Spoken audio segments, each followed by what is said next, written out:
Linkster wants to play Apex with you. I can't right now. I have to react. Wait. What's Linkster's rank at? I gotta go look. How's he doing, dude?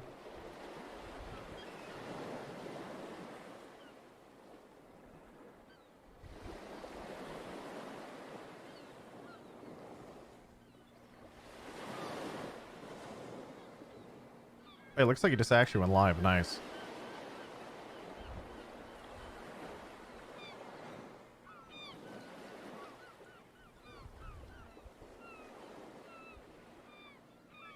Oh, he's around 20,000 RP. Well, that's where he was at a few days ago, so he hasn't really climbed, which is overall not a good sign because unfortunately Pred is now at like 35,000 RP. It is so ridiculous how high it's climbing. His PC crashed when he restarted Apex. Oh, okay.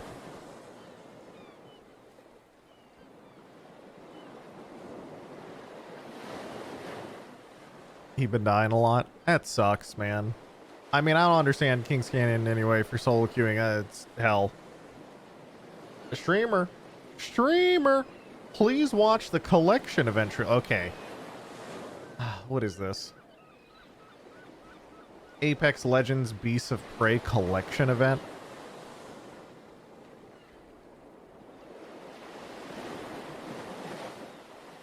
Isn't this just skins? Wait, they added a new mode. Wait, did they add gun game? Alright, well, I'll actually watch this before we get into anything else. Give me a sec. Oh boy, new opinion about to drop. How else will I know how to feel and think about the recent news? Listen. We'll get into Overwatch in a second. First, I got linked this.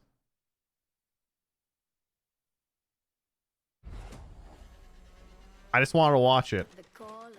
I saw a game mode when I was skimming. I don't care about skins. I'm skipping. I don't care.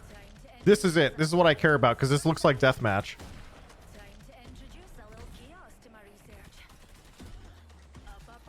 Is it gun game, dude? Did they just finally add? Oh, they did. It's literally just gun game. Okay, never mind. Take it back. All right. I'm still in though. Team-based gun game. It actually looks cool though. I'm in. Like I'm totally in for that. My streamer thinks for me so I don't have to. What a nice guy. If only your Overwatch stun lock was that long. Well, okay, listen. If Overwatch gave me a nice minute and a half thing to go over, I could skim it and be fine. But dude.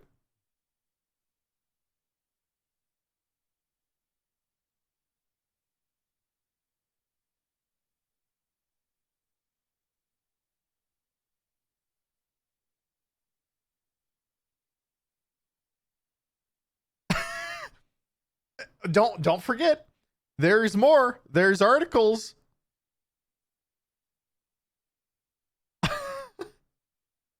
Okay? I'm just saying, dude. He's ready. Listen.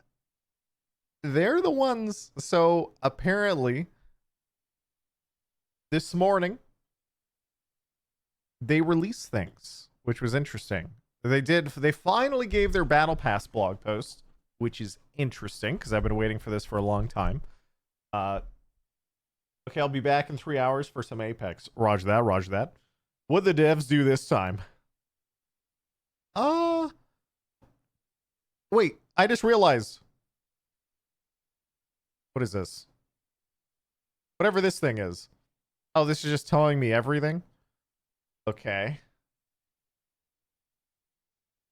Chat, where's the other? There's a picture of all of her abilities. I don't have that. Where is it? Maybe it's in here actually. Okay. Let's start. Overwatch 2 releases October 4th will usher in a new era for the game. Blah blah blah. Moving to free to play cross-platform. Blah blah blah. PR. Blah blah. PR.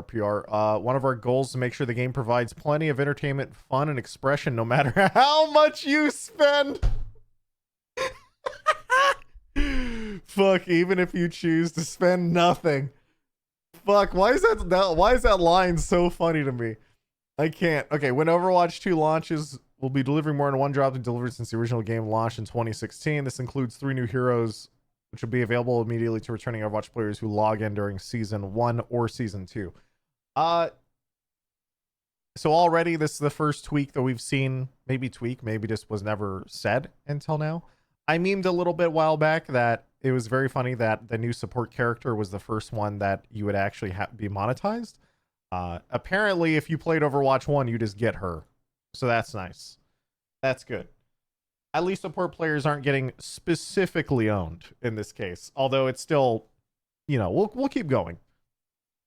Overwatch 2 is shifting to a seasonal model where we plan to deliver new content to the game every 9 weeks. So we've actually seen this image many times, but there's nothing very fancy about it. It's just, you know, October 4th is the drop. December 6th will be Season 2, and apparently has a new tank hero, new map, and a bunch of Battle Pass stuff. And that's all pretty normal. Then it looks like that we'll be doing, whatchamacallit,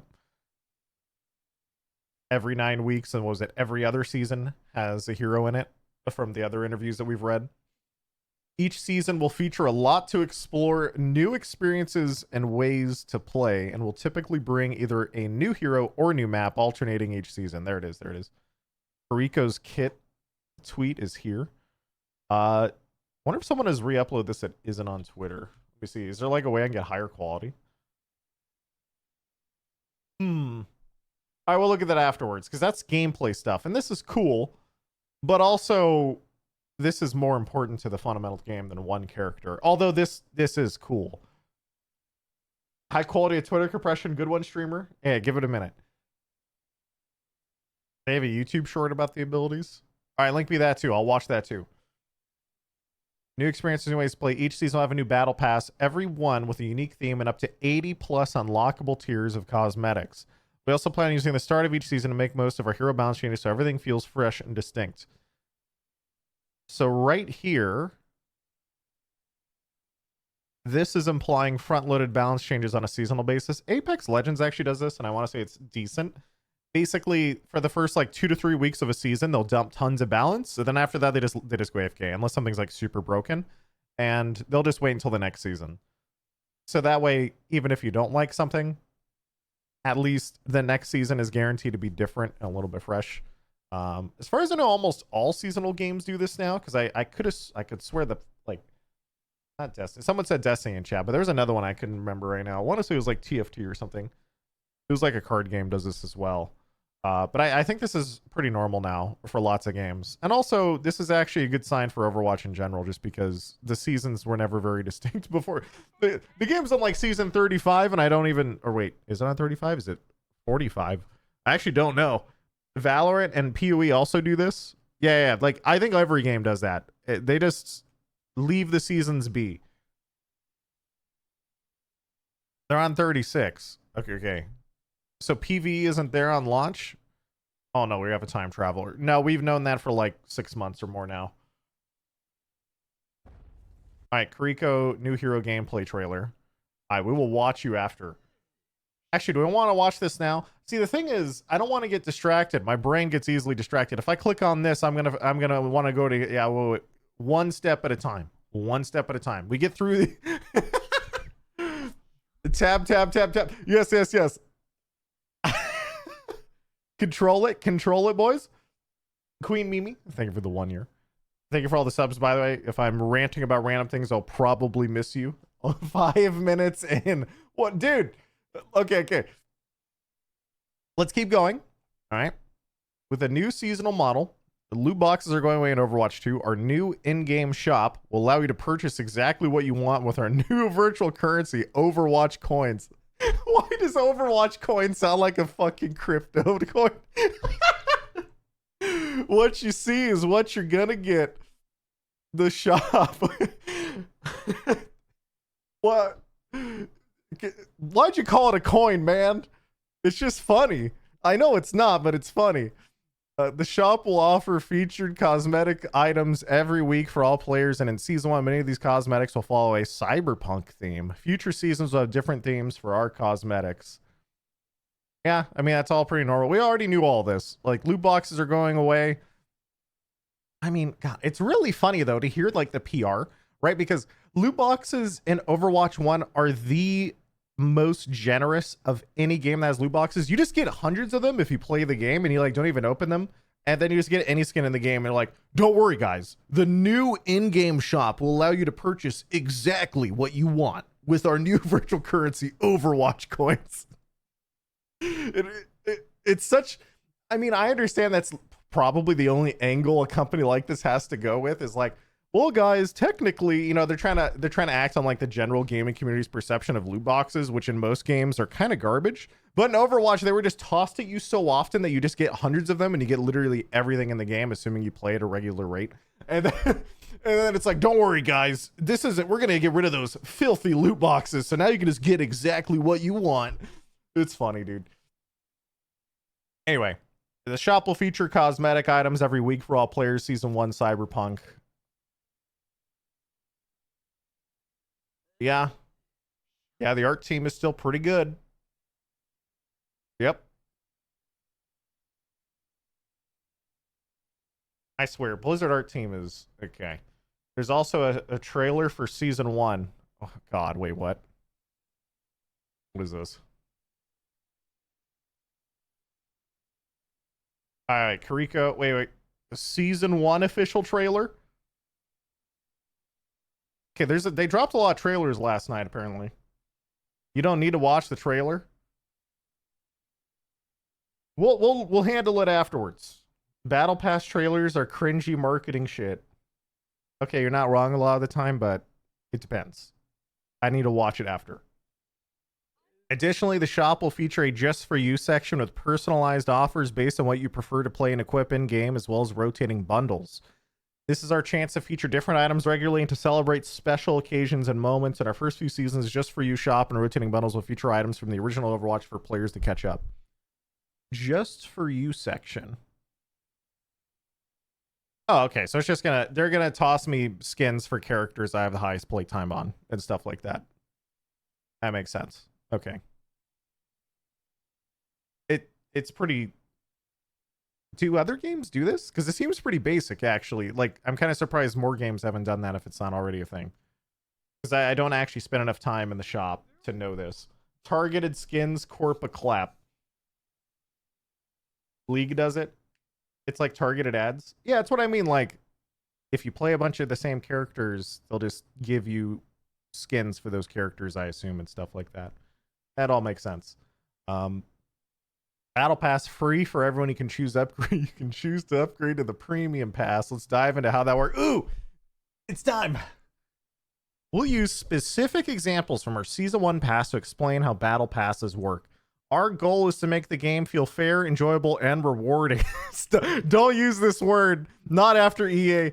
Whether you choose to spend money on the premium pass or not.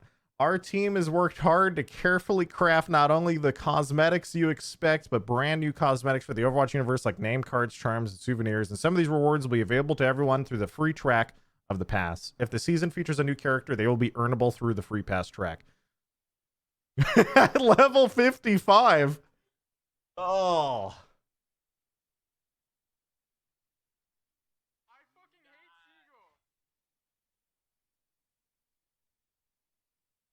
Chat, just so you guys know, by the way, this is actually worse than a level 55 because level 55 and other battle passes, their scale is 100. This scale is out of 80. So that puts this at like level 70 in other battle passes.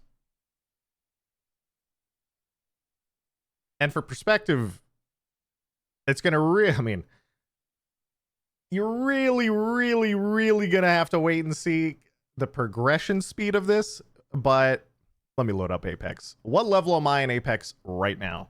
Just as an example to another game that commonly has a battle pass. I know all the battle passes do not progress the same. Progress the same in any game, right? We don't know a lot of that stuff, but in general, like level 55 out of 80 is not. My first instinct upon seeing this is like, wow, that's a long time. Is that for the hero? Yes. Yes, it is.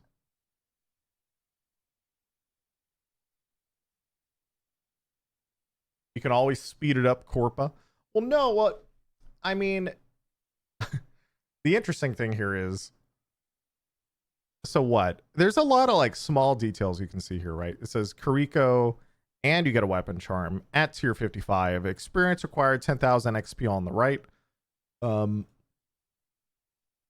but I mean, it's not like battle passes traditionally in these games are very easy. Like, if I load up, I just loaded up Apex just to look at my battle pass, and I know it's a different game, different progression, different everything. I'm level 89 after like 2 months, and this, for example, in this system, this would be like a level 70.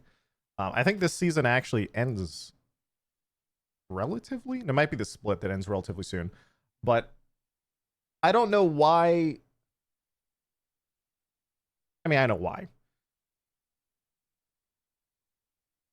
We really, really need to see how fast you can progress through the battle pass, but my first instinct says that this is terrible.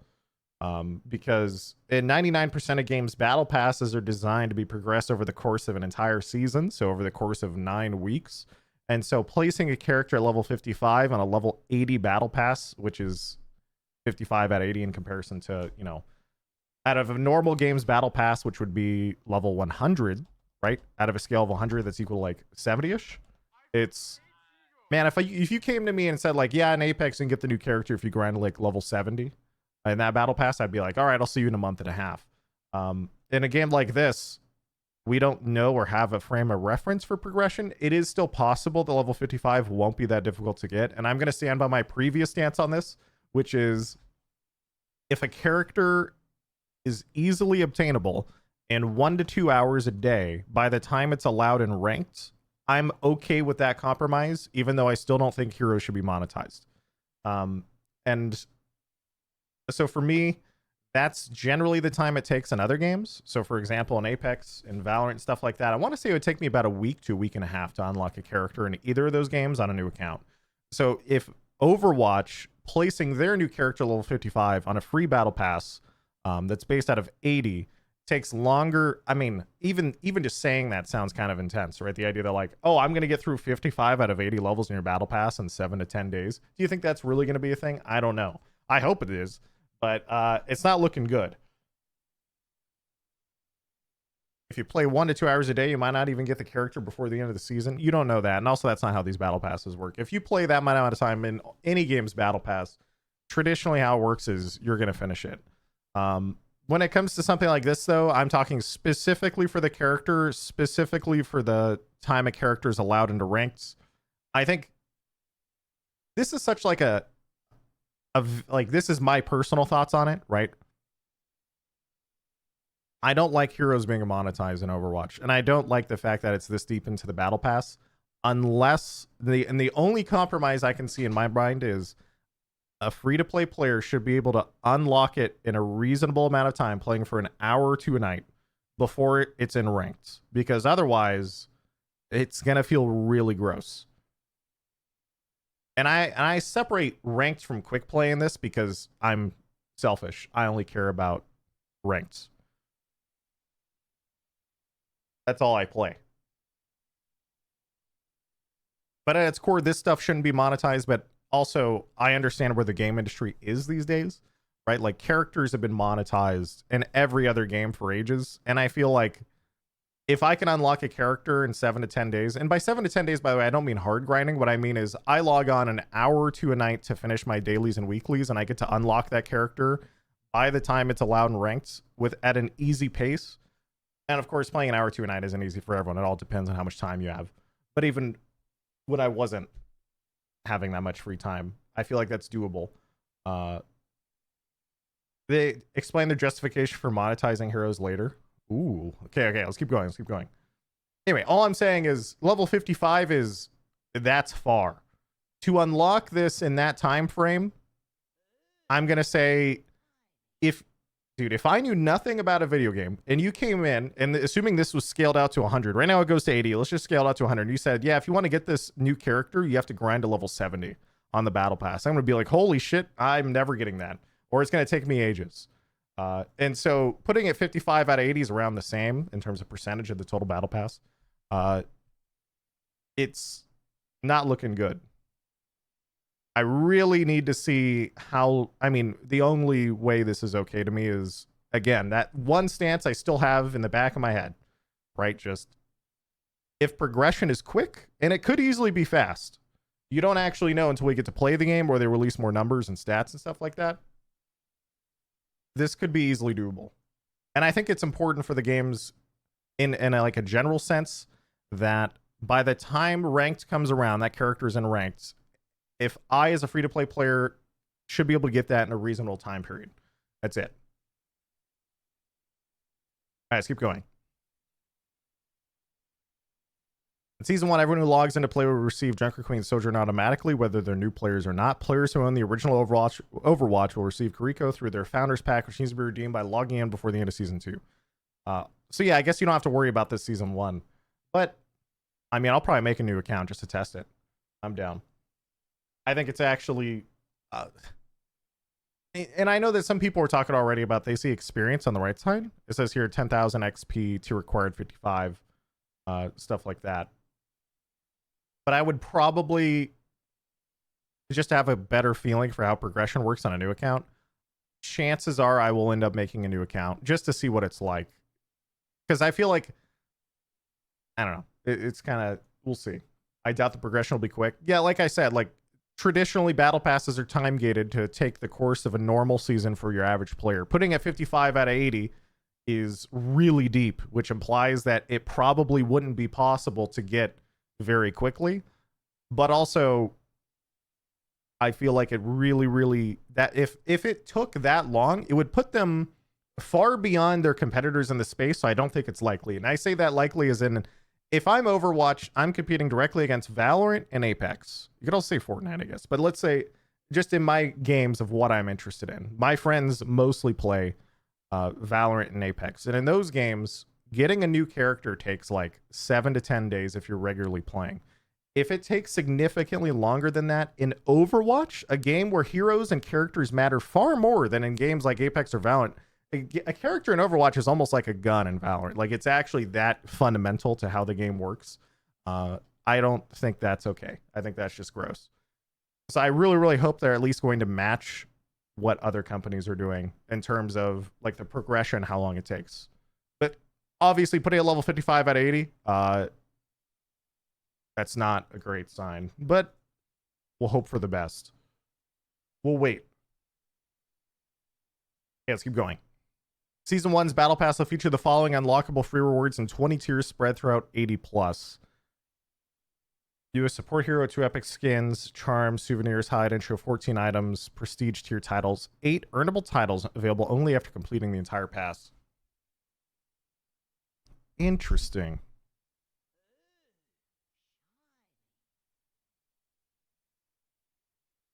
One charm. Well, this is free. This is the free track, chat.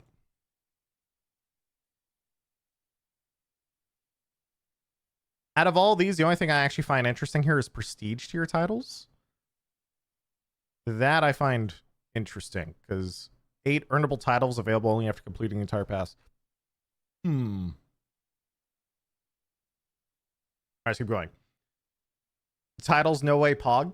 Yeah, but titles are way more interesting to me than a lot of this stuff. Each season will have a premium track for players who want to earn even more rewards. The premium track features 60 additional tiers for a total of 80, including our first ever mythic tier skin and many other premium cosmetic items. If the season features a new hero, purchasing the Battle Pass also grants instant access to that hero in addition to a season-long Battle Pass experience boost and additional cosmetic rewards. Season 1 premium track provides instant access to kiriko for new players, contains over 60 cosmetics, 5 legendary, 1 epic, and Cyber Demon Genji mythic skin.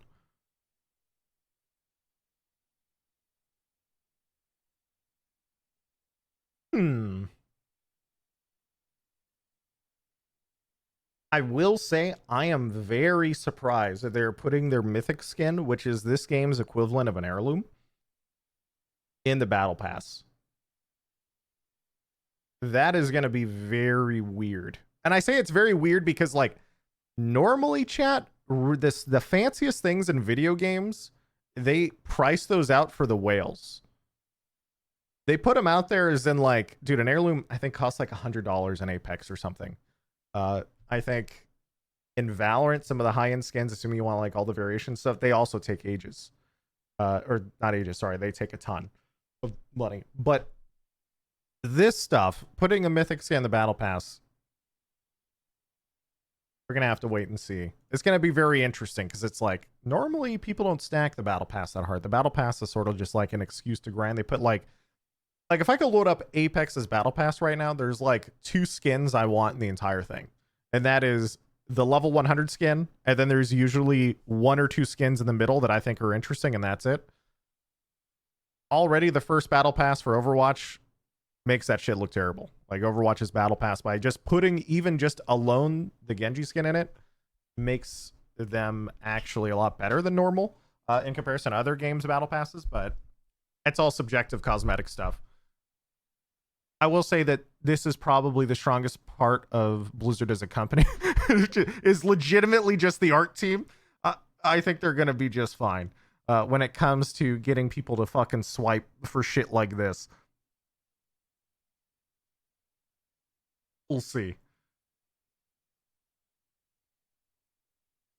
We're especially excited about mythic skins and entire new tier of skins in Overwatch 2. These skins go beyond our existing legendary skins. For our first ever mythic, we've built Genji, a highly customizable cyber demon skin that features layers you can mix and match, each containing different colors and patterns.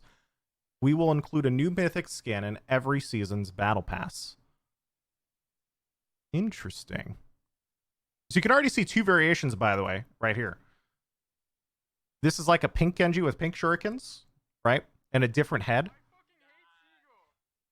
Compared to this one with the red. So it looks like you're already... The trailer shows even more variations. Watch the trailer now. Okay, we'll watch. We're in this together, all of us. Let's get this started.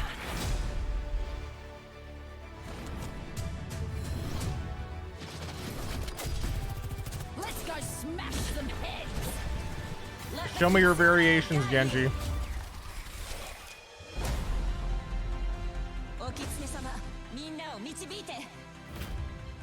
Epic skins.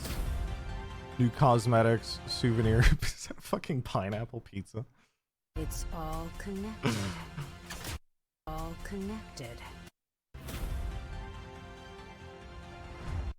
It was. God damn it. Connected. Impressive.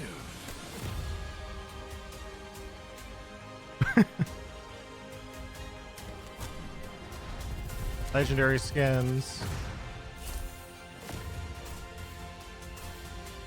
Sprays, souvenirs. Okay. Hello, variations. Okay, dude.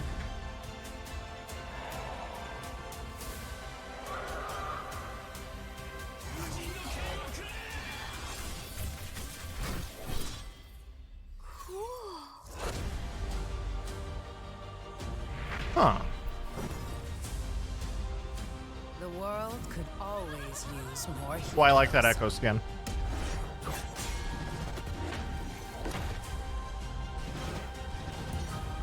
This is not the end.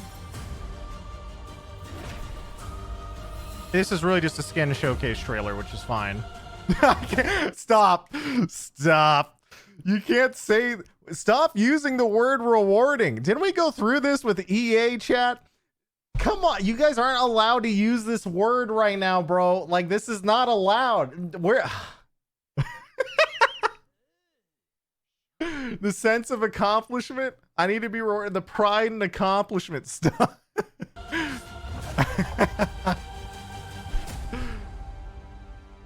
Ugh. Yeah. So they have, I mean, dude, just, okay. So obviously just looking at the skin variations here for just Mr. Cyber Demon Genji. Yeah, he has a lot of cool shit.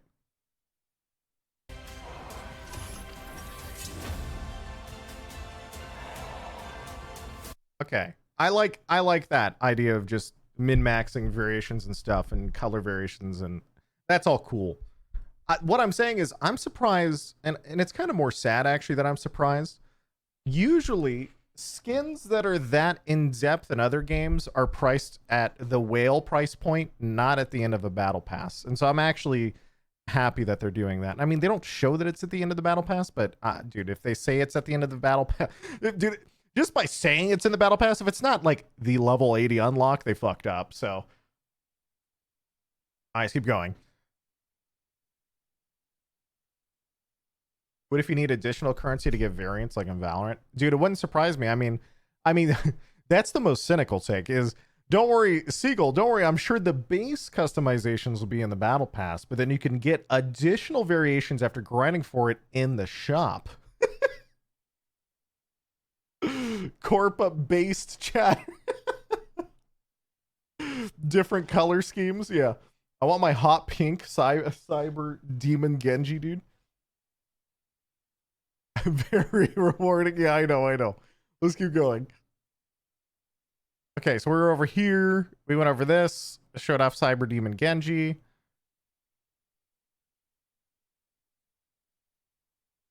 In addition, all the free rewards, 20% experience boost, 1 mythic skin, 5 legendary skins. 5 legendary skins is actually pretty good because a lot of them are actually okay. 1 epic skin, 3 play the game intros. This is all the usual. The premium pass will cost 1,000 Overwatch coins. Stop. Why'd you have to call it a coin, man? Equivalent of $10 USD. Those coins can be purchased directly or also earned over time by completing weekly challenges. Watchpoint pack owners will automatically unlock Season 1 Premium Pass. Battle Pass progression. Everyone progresses through the Battle Pass by playing the game, as well as through completing daily and weekly challenges, which offer significant experience. You can also progress your Battle Passes faster by grouping up for a 20% XP boost on match XP. If you decide later in the season to acquire the premium, all previously earned tiers will unlock. That's normal. This is all standard.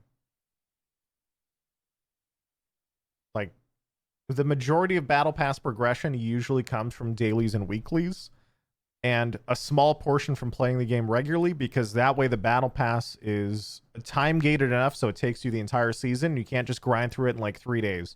There are exceptions to that, though. The only one I know of is Destiny 2, where like I can finish that Battle Pass in 3 days if I'm really fucking grinding. But usually it's just heavily time gated into daily weeklies. Although, you know, if Destiny does it, I wish other games kind of did that too. Those of you who complete the season's Battle Pass can continue to progress through prestige tiers. Prestige rewards take longer to unlock. In Season 1, they reward 8 total unique hero titles you can equip on name cards. You can only earn specific prestige tier titles during the season they are available. For example, you cannot earn Season 1 titles during Season 2. Ooh. So if there's a really good... Oh, God, dude. This is the bait for people like me. If there's like a good title... The worst part about it is it's a prestige one, so it's like, oh god, I actually have to know life this in order to unlock it, and it's just like the turbo nerd. This is FOMO. Yeah, it is FOMO, but also it works because it's chat. This is all FOMO. It's how that works. I can't believe Blizzard would FOMO my titles, guys. Blizzard is there even a company that has FOMO'd titles before Blizzard? Chat, have you played World of Warcraft in like 2004? Scarab Lord, like, dude, they've been doing this for so long. High Warlord, dude, they've been doing this forever. Like, FOMO titles, that's like that's core. You know, that shit's been around forever. Is this surprising? This isn't surprising at all, chat. The only thing that's actually surprising about it is it's prestige tier titles, which means they're grind oriented, which could mean something like I can only get this sick title if I grinded out the battle pass 3 times in this season or something ridiculous. So they don't tell me. It says 8 total unique titles. It doesn't tell me how many times I can potentially prestige my battle. Anyway, that's some filthy degen neckbeard shit. This is for nerds, and I respect that. Okay, keep going.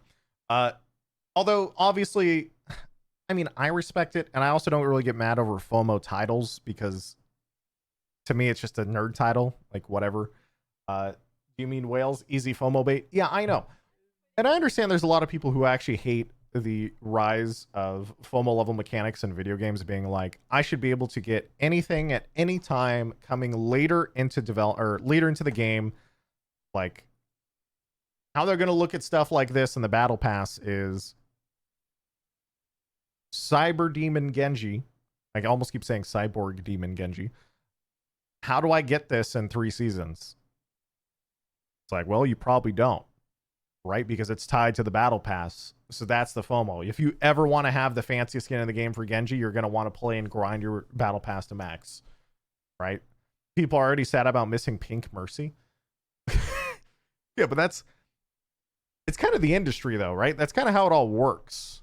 They want you to have things that other people don't have.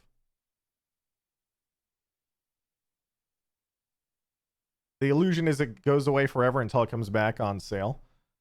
Yeah, pretty much. We'll see. Anyways, keep going.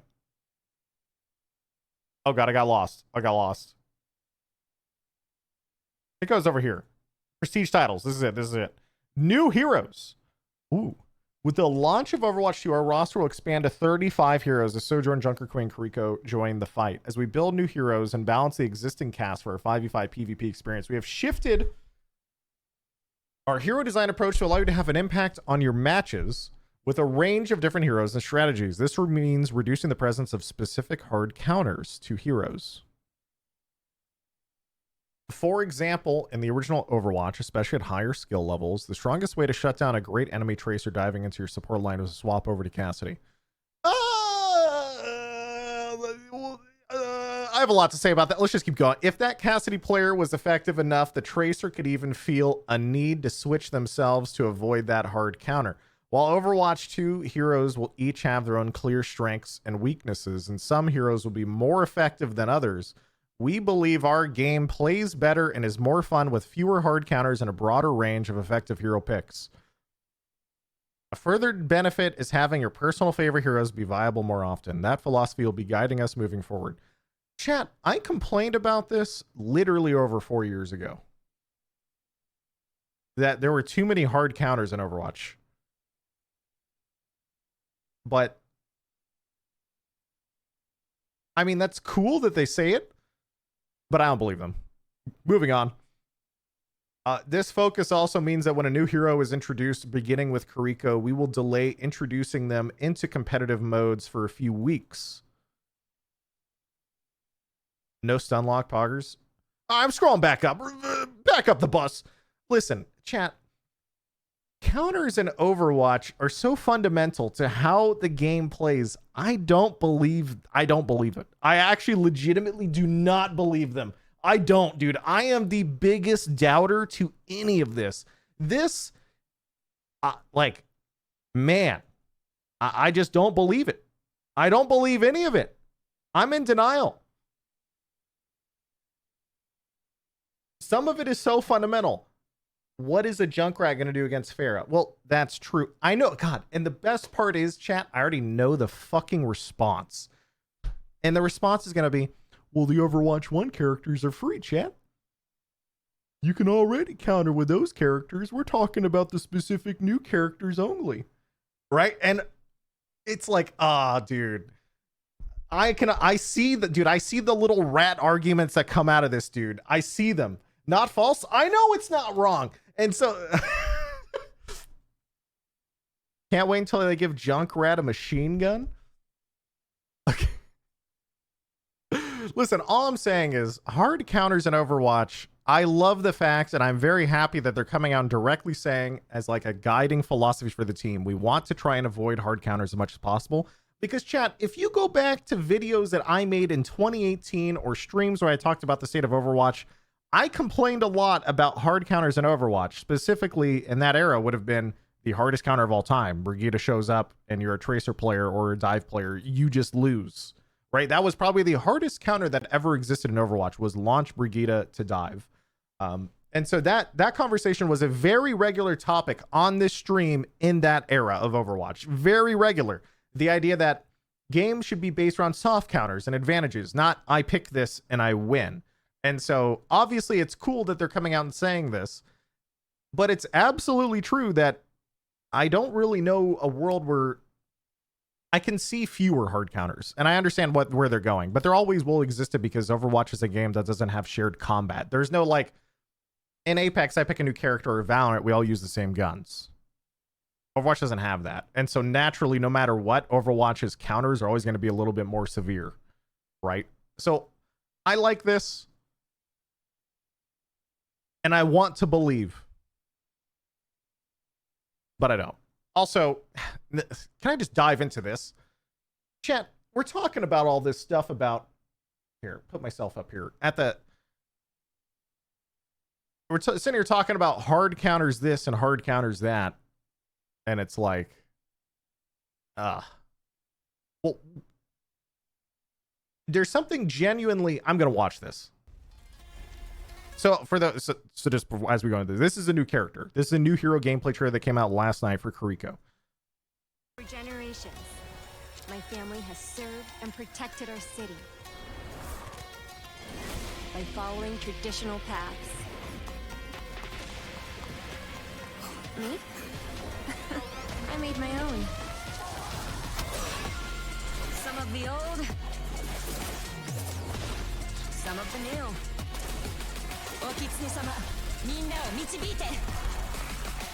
Tracking heals.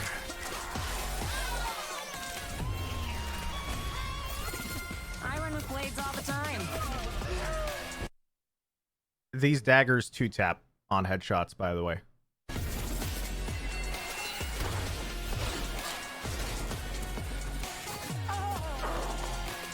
Come on, Shimaba. Wall climb.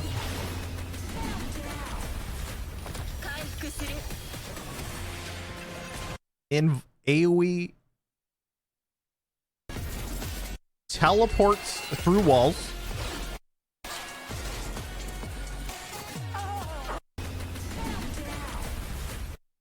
AoE cleanse and invuln.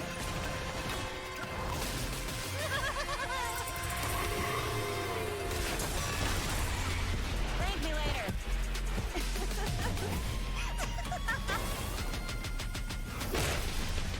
Let the kitsune guide you. Mon wa hirakareta. Kari ga hajimaru yo.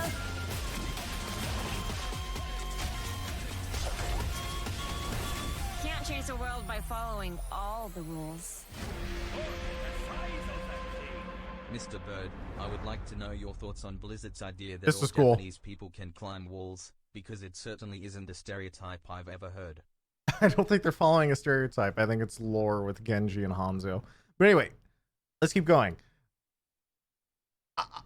What I was trying to get to, by the way, was it's very funny that we're talking about this idea of like, yes, we're really trying to avoid hard counters. And then you throw in this character who throws down as a part of like a core ability an AoE cleanse, which is like a direct counter to Junker Queen's ultimate, right? And hard counter stuff like Earth Shatter. And I find that very funny, just the contrast of those side by side of like, you know, we don't want hard counters, but we have all these AoE anti-heals, so we should really add a character as an AoE cleanse. And it's like, yeah, that's Overwatch. Like, sure, why not? But we really don't want hard counters. And it's like, I know that she's probably not a hard counter in gameplay, but it's just funny to think about. It is just funny. It looks like the AoE is limited. I mean, you can look right here, right? Protection Suzu. Upon impact, allies in the area become briefly invuln or cleanse the most negative effects. It looked like it was only like a 1 second invuln. So you're basically going to have to actually be like a god tier player to time that to invuln anything. The cleanse part is a big one because you can cleanse stuns with it. So for example, Earth Shatter, if she doesn't get caught, she can immediately just cleanse her whole team. Kunai, thrown projectile does increase critical damage. Apparently these do 40 damage, but 120 damage on headshots. She has the first ×3 crit multiplier, which is kind of intense. Swift step, teleport directly to allies, even through walls. So there were a lot of creators who went to there was a creator summit in SoCal recently. I did not go. I did not want to travel, so I didn't actually get to play Kiriko. But some of them have actually been talking online, and people were saying that they were having a lot of fun playing the Kiriko, like playing Kiriko like a Reddit Lucio, where like you can sit and flank the enemy team, and then if you look like you're about to die, you just teleport back to your teammates. Anyway, channel burst of healing, talismans that can seek targeted allies. So Kitsune Rush, summon a fox spirit that rushes forward, accelerating movement, attack speed, and cooldowns. Cooldowns can be really spooky, by the way.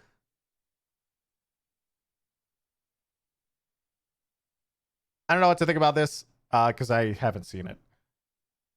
That's going to be interesting. Wall climb, jump a walls to climb.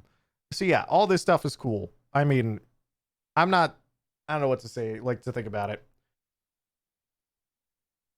I think it's going to be very, very funny to see people pop off though, because her autos do 120 headshots. That is insane. Flats at her ultimate is scary as fuck. I mean, I've heard some stuff about the ultimate being insane, but movement, attack speed, cooldowns, basically, dude, that's everything, right? Like, it's going to be insane. But again, this is also what's actually really interesting about this character from everything they've said. It is ridiculously high skill cap in basically everything I've seen. The idea that like, oh yeah, you have an AoE invuln cleanse, but the invuln is only like 1 second at most, and people were even saying it's not even that long in chat. Yeah, sure, you can throw projectiles, but they only do 40 damage body shots. You know, it means that like you actually have to have proper timing and proper aim, high skill cap. Like, yeah, that's going to be interesting. And her ultimate also looked like it only did like a specific, I guess, it might be almost like a Maggie ball from Apex. The idea that she kind of like the fox sort of ran forward and it was only next to the fox's path. Yeah, that follow its path. So we'll see. ML7 called her the hardest support hero to get value out of. Yeah, that's cool. I like high support, or I like high skill cap characters. It's cool. The first character to teleport through walls, AoE cleanse, boost attack speed, cooldown, so many abilities. Yeah, I think that she's going to be insane when it comes to 15-meter distance on the ultimate. A dev said in my chat this morning. Also, what's up, Flats? 15-meter distance on the ultimate. Are you talking about like width or radius? The path is determined by the gates the fox creates. If done indoors, it's broken. Huh. 15 meters is a Genji dash length. Okay. I mean, it also depends though then on how long the buff lasts. Like this is something I'm not going to be able to get a proper feel for until I play it. Everything else though, you can tell that immediately she's cool. She has high skill cap. You can do flanks and go back to your teammates. And if you headshot, you're going to pop off. And I think that's awesome. I think aggressive supports are cool. All right, going back. Hard to explain, but kind of like Mad Maggie where it lingers. All right. That's good.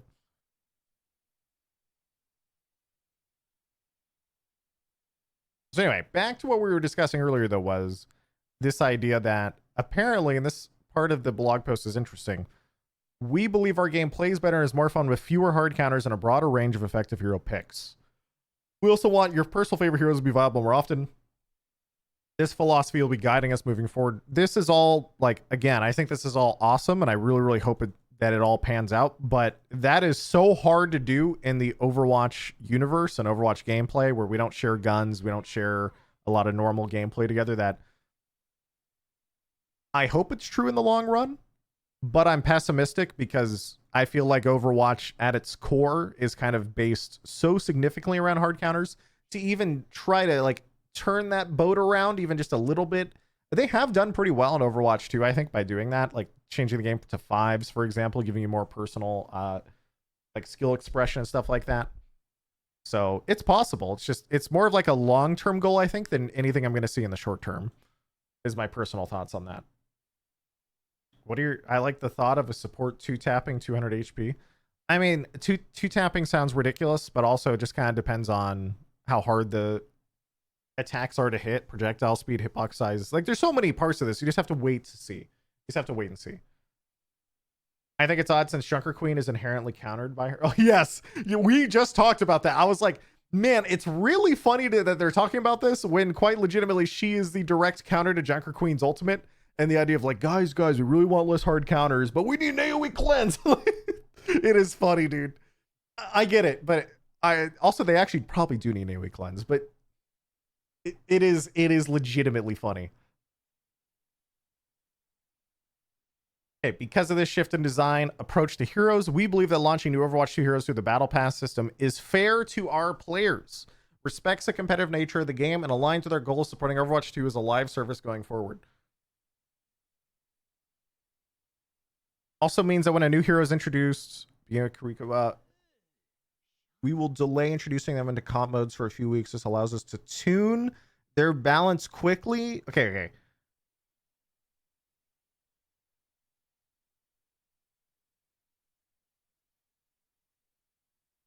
Because of this shift in design approach to heroes, we believe that launching new Overwatch 2 heroes through the Battle Pass system is fair to our players, respects competitive nature, and aligns with our goal of supporting Overwatch 2 as a live service.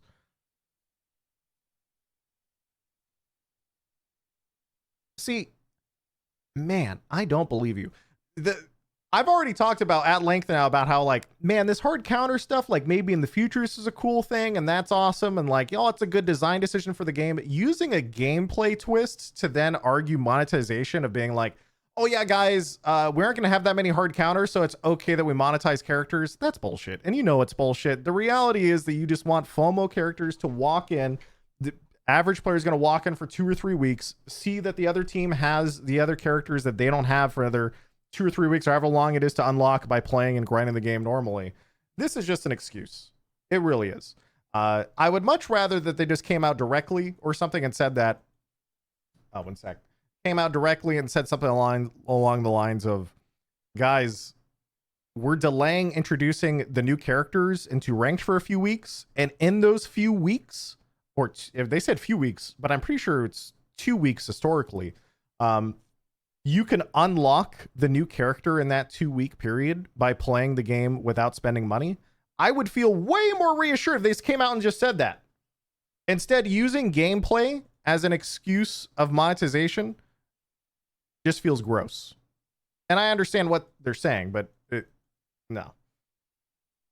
It's just weird. Yeah, I don't like that.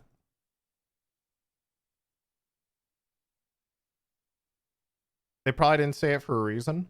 I mean, I want them to come out and say that directly. I feel like that's very important. This idea that, you know, you guys just toss down Kiriko at level 55 on the battle pass of 80, which means on a scale of 100 in other games, that'd be around level 70. Is it possible for me as a free-to-play player to unlock to that character before she's in ranked? And I feel like this is like a specific niche thing that I personally care about. Not everyone else will care about, because most people in Overwatch don't play ranked, right? But it should be at a reasonable pace of me doing dailies and weeklies, right? In about 10 days or so, I should be able to unlock that character by the time it hits ranked. And they said few weeks here, but it'll be interesting if it is actually a few weeks. And the only reason I'm doubting that is because we will delay introducing them into comp for a few weeks. Historically, that's only been 2 weeks. But if it is 3 weeks, also, doesn't that just make ranked a little more interesting? Because isn't that a third of your entire season you can't play the new character in ranked?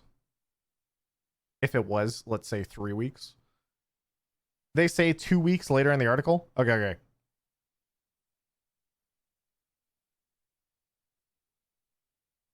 Anyway, I don't like this reasoning. I don't buy it. I would much rather, everyone knows the reality of it, right? It's very standard practice in the industry to monetize characters and all that stuff. I understand the respect and competitive nature of the game. I feel like they really did not go in depth enough into everything else. How exactly do new heroes enter the fray? New heroes will debut for everyone in Overwatch 2 at tier 55 on the free track of the Battle Pass. Again, saying just tier 55 is a little bit misleading even to the average person because this is 55 out of 80, which means out of a 100 scale, that would be around level 70. But yes, we'll see. New heroes will typically come out every alternate season except for season 1 and 2, which will feature a new hero. After that, we're playing a new hero in season 4 and 6. So that's just confirming what we already knew, which was every other season has a hero, except for season 1 and 2 will have heroes. There will be ways to earn heroes introduced in earlier seasons and future seasons. So everyone will have the opportunity to earn those heroes by playing. This applies to players who start playing in future seasons and to players who didn't level previous battle passes enough to unlock the hero. Will be able to earn heroes from past seasons through special challenges or directly acquire them in the shop. That's normal. For the industry, it's very normal. But again, this just comes down to the detail, right? What's a special new challenge look like? We're not going to know until we get to play the game. Again, I really feel like this blog post would have been a lot more reassuring if they just came out and directly showed off one of those challenges of being like, hey guys, you know, if you do just the dailies and weeklies for like an hour or two a night, like maybe, hopefully you could, I mean, God, that would be the most ideal version of this I can imagine. And then also whatever this special challenge is to show people it isn't excessively grindy. People, I feel like, need a lot more reassurance when it comes to something like Overwatch. One, because it's Blizzard and Blizzard has a bad PR right now for a lot of really good reasons. And then the other part of this is because Overwatch historically is the game that is very against all of this monetization, right? And so to be vague about it means that we assume the world is going to end, right? Like, special new challenges, like, what the fuck does that mean? Do I have to play 100 games? Well, it turns out that, like, you know, I don't know, special new challenges, but apparently you put this like 2/3 of the way down your battle pass or whatever, so now I gotta hang out. Okay, let's keep going. New maps, limited time events. In addition, already announced new maps for Overwatch 2, Circle Royale, Coliseum, Midtown, New Queen Street. So Season 1 will also introduce a new push map set in Portugal. All maps are available to everyone moving forward. A new map will generally be introduced every other season. Okay, so you have like hero map. Okay, that makes sense. We will also revisit past limited time game modes and welcome new ones as early as Season 1, which will feature the new Wrath of the Bride Junkenstein event.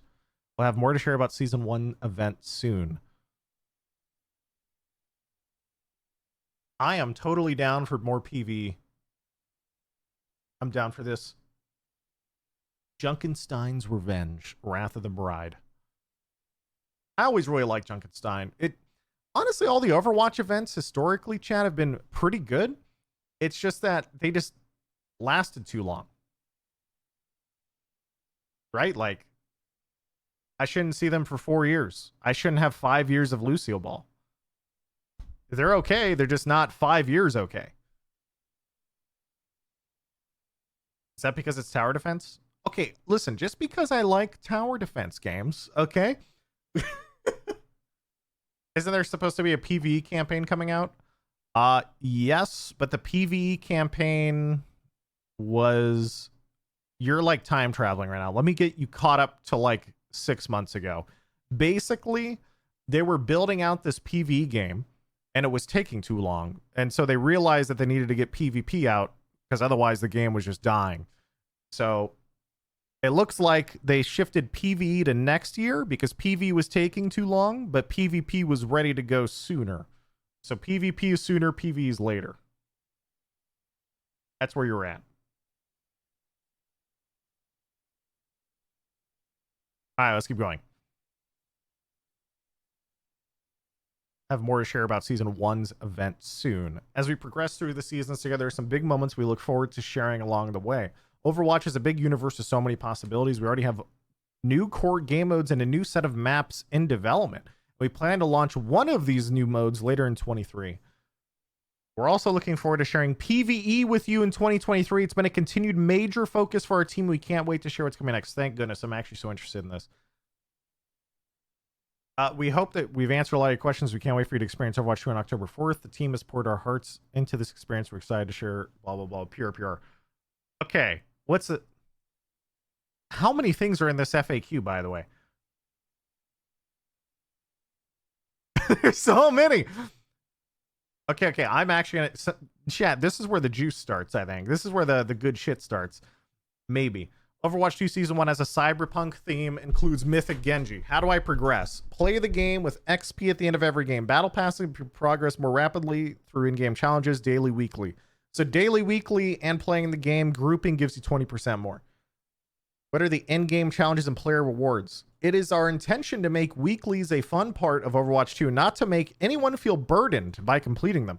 Challenges are in-game missions that you can complete for various rewards, including Battle Pass experience and Overwatch coins. I can't even say that word right. Overwatch coins. I still, dude, it just sounds like a crypto coin. It's so funny. Most challenges will give you experience towards the Battle Pass, and completing enough weekly challenges reward Overwatch coin. All right, what do we got? Challenges weekly. Most challenges cannot be completed in custom games or practice versus AI. Okay, that's anti-bot. That's normal. Playing to win. Win 10 games. 5,000. Win 10 games queued as flex. Win 20 games in unranked or ranked. Win 7 games in arcade. If you complete 4 challenges, you get 30 coins. If you complete 8 challenges, you get 20 coins. If you complete 11, you get 10. And this resets 1 hour per week. Okay. So I assume then there's only 11 in total. 11 a week, huh? Or maybe there's actually extras.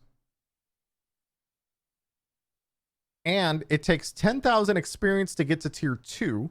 5,000 experience for a weekly. Okay. So I do 2 weeklies and I get 1 level. All right. And then also, this means you could get 60 coins per week, which is actually the premium currency. But all tiers seem to require the same amount of experience. Okay, wait, let's look, because we actually can show this one way or another right now. Does the battle pass have static progression, by like linear progression? 10,000 experience at tier 2. Experience required 10,000 experience, but this is at tier 55. So it looks like it's always going to take 10,000 XP no matter what per level.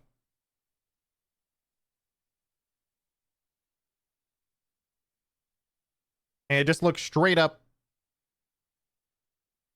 The more weeklies you do, the more coins you get.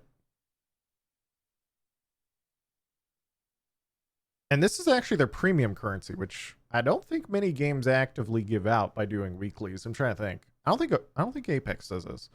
Not sure if Fortnite does it. Don't know if Valorant does it because I don't play Valorant. I don't really play Apex. 60 per week means 540 after 9 weeks, which means a premium battle pass every other season. Yeah, but then some of those, so 540, so most of the time you do a mix of like 11 or 8 per week.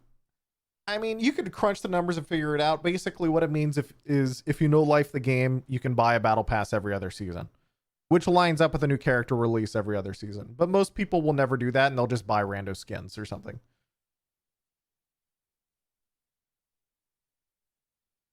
You get 390 credits per week. Yeah, you'll see. I don't know what dailies give, right? Dailies, I mean, I doubt dailies would give any. If they're already giving the 60, that would buy every other. If you did dailies, nah, it wouldn't make sense. So yeah, this is just like a pity system of like, if you do all the weeklies, then in like 2 months, you might have enough to get half a battle pass, kid. Save up your coins. What's the content release schedule? It's 60 cents per week. Yeah, that's big. Fuck. That's tough, dude.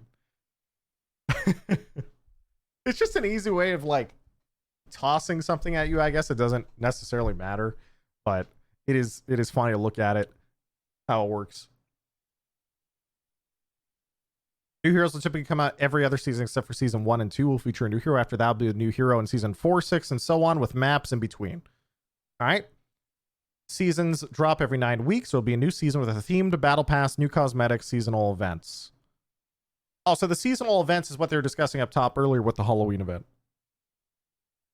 Okay, that makes me happy. So they try and do one of the seasonal events every time as well. Season 2 will begin on December 6th and feature a new theme, hero, and mythic skin. What happens to our limited time game modes? No one cares about Lucio Ball. Why is this here? Overwatch 2 will revisit past limited time game modes and welcome new game modes as early as season 1. We'll have more to share about this. Okay, I misread that. I care. What are prestige battle pass tiers? Prestige tiers only become available after completing the 80 tiers of the battle pass. Reward unique hero titles that players can equip on their name cards. These rewards take longer to unlock because they're not offered at every prestige tier. You'll only be able to earn that tier title during the season which they're available. You cannot earn season 1 during season 2. So these are just FOMO titles if you hard grind, even you're a nerd. Okay. What are Overwatch coins? Overwatch coins are the new virtual currency we're adding in Overwatch 2. They can be purchased directly in the shop or earned by completing in-game weekly challenges. I mean, it's a shop. It looks about what I expected. Hey, at least they just give me the exact amount to buy a battle pass. 1,000 coins for $9.99. You ever get that, chat, where like, I swear, these games always do that shit. You know what I mean? It's like yeah, we know everyone in our video game is going to buy our battle pass at 1,000 coins, but oh no, it looks like you can only buy coins in packages of 1,500. Whoopsie. Oh, so unlucky. You know, at least they're straight. Path of Exile does that. Valorant does that. Dude, so many of those games do that. And then dude, I swear, it's all just part of like the bait.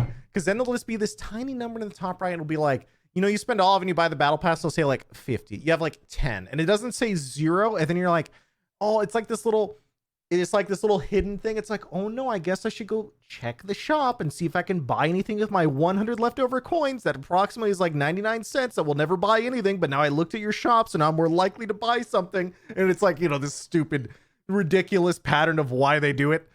But yes, I'm happy they just for some reason aren't doing that. That makes it very strange.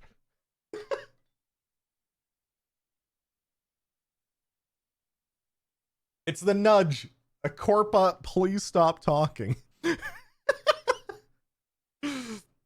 Original Overwatch credits will carry over to Overwatch 2 for players to use in the hero gallery on core cosmetics, core launch cosmetics. For example, each kiriko, Junker Queen, Sojourner have 2 legendary, 1 epic, and a few rare skins available to purchase with either credits or new coins. In addition, new original credits can be used to buy other always available for the 32 original heroes and some launch items. For example, 5 new weapon charms as well. So there's new core launch cosmetics for all the new heroes? Or does this just mean like the old skins? Actually, I have no idea. I don't even know how many I have. Like, so wait, did it just unlock all of mine? So that they all opened, right? I think it means Overwatch 1 stuff. Ah, 1 sec. I have 400k coins. I don't think I have that many loot boxes. I usually open them all and I just spent them all on stupid shit. Which means, I don't know if I have that many. I know people like Emong were saving literal thousands of loot boxes. When I was talking to Emong, he's like, yeah, I just opened them all. Okay, I'm gonna load. I think you had 69. Yeah, I think I just kept my loot boxes at 69. I need to check this now. 1 sec. All right, logging in. Give it a sec. Hey, wait a minute.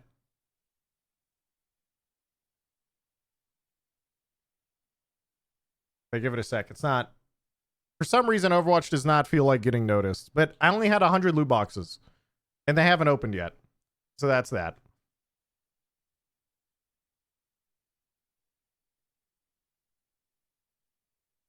You had Overwatch installed? Well, yeah, guys, it's not like Overwatch is a big game. Listen, that's one really good thing about Overwatch usually, okay? Like, I still remember, chat, that one time 2 years ago, I was dicking around Apex and chat was like, streamer, install Warzone. So I went and I installed Warzone. It was like 250 gigabytes. It was disgusting. I had to uninstall like 5 games to install that shitty game. And then I played it for 1 day, and then I was like, I want to play this other game now. So I had to uninstall Warzone. I literally never went back because it took up like half my hard drive. It was stupid. I don't know what. I think they actually fixed it later. But Overwatch usually is only like, I think 15 gigs or something. It's really well optimized, I think. It's 33. Yeah, even still, that's pretty, it's pretty reasonable. It's not as ridiculous as a lot of other games I play. Anyway. How do I use my credits? What happens to Overwatch legacy content? Seasonal content delivered through previous events may be made available for Overwatch coins. And non-seasonal legacy content can be acquired with legacy credits in the hero gallery. So they're saying that all previous event skins will be moved to the premium currency. They say may be made available, which means that you can't get them and they may or may not show up in the shop. That, by the way, that's how that works.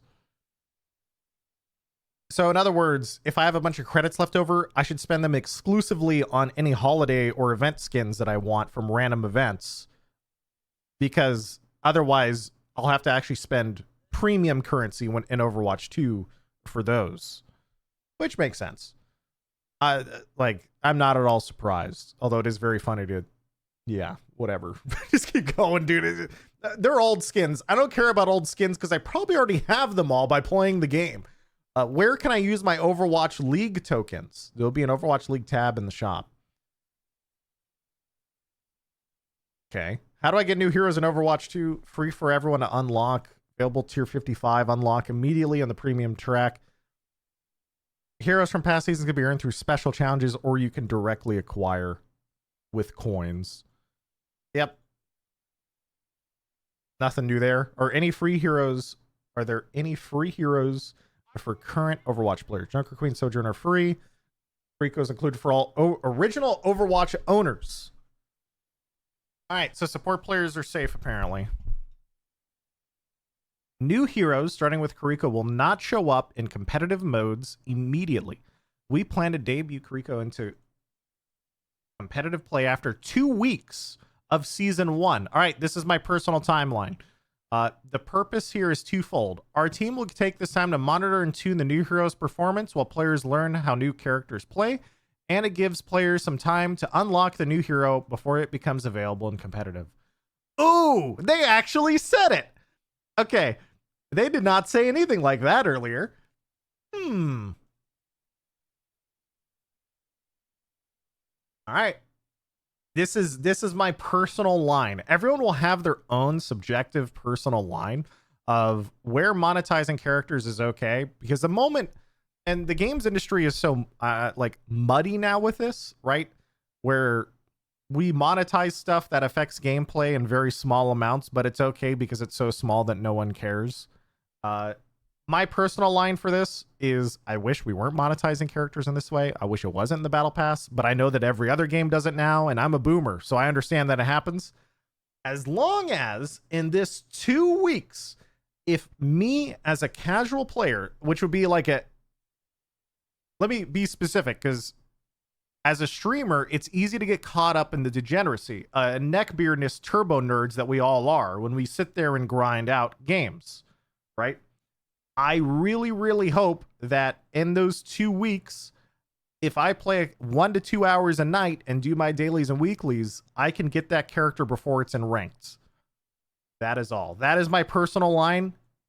It may be different for you or anyone else. For me personally, I only play ranked. So free players should be able to get it before it's in ranked. That's it. No chance? Yeah, it's a really low chance because it's like 70% of the way through the pass. It's like a really low chance. But that's my line. And if it isn't there, then I think it's gross. And the reason I think it's gross is because it means that it's actually worse than its competitors. And the competitors in this case are Apex and Valorant. Chat, if I go in on a new account in Apex or Valorant and I try and grind to unlock a character, I can do that in 7 to 10 days. Overwatch should match that. It should not be longer than that. It should absolutely not. That is my stance. Moving on. How do I unlock characters after their battle pass ends? So it would be ways to earn past heroes in future seasons. Everyone will have the opportunity to earn heroes by playing. They will return and new hero challenges. Again, we don't know what a hero challenge looks like. This could be really bad. You're just going to have to wait and see. Judging by the weeklies, I will say, by the way, these weeklies are pretty well done.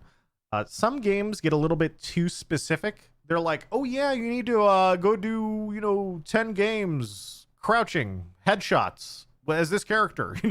It's literally just, yeah, go win 10 games, but you have to go in flex queue, or you have to go win 7 games in this mode.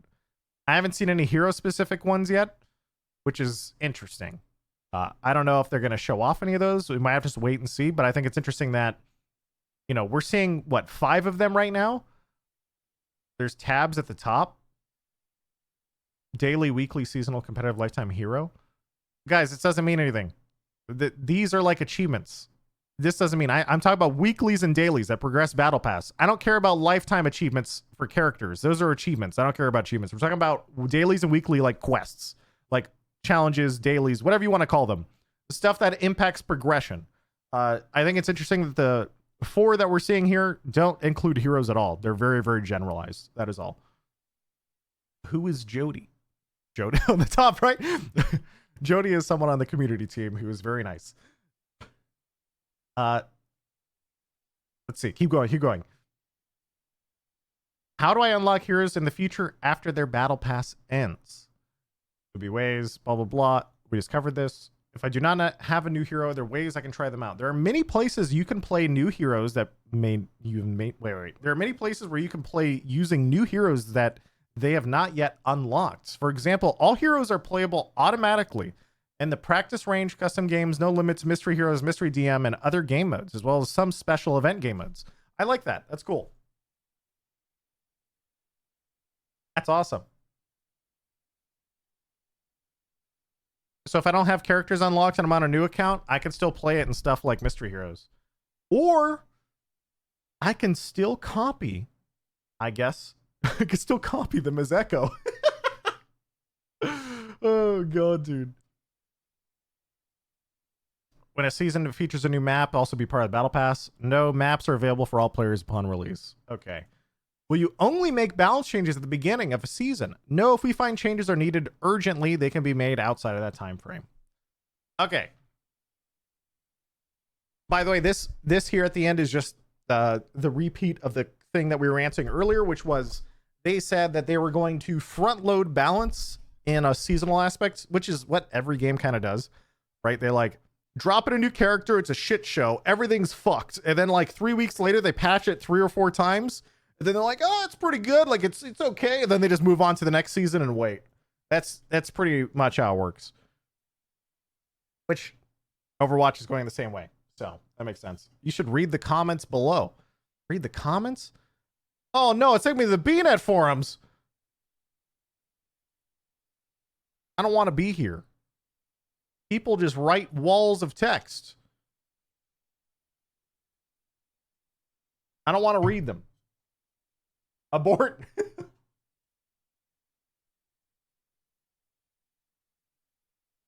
I actually love the BNet forums, though. They're always toxic. Chat, the BNet forums are the largest local pasta grower, organic, free-roaming pasta creators on our corner of the internet. All right? They're out there. Those people are insane who post there regularly. They're weird, and they're fun to copy paste into my Twitch chat. So occasionally they'll be nerd raging and I'll just see a post show up on my Twitch chat just out of nowhere, just a full BNet forum post, and it'll last for days. It happens every time, dude. Nerf Bastion. Yes. Also Nerf Bastion. Does the Battle Pass of Overwatch credits in it? What's interesting here is they have not said that the pass gives you enough currency to buy another one anywhere. I don't think, and we also, have they posted anywhere about that? I mean, not all games do that. So it kind of depends.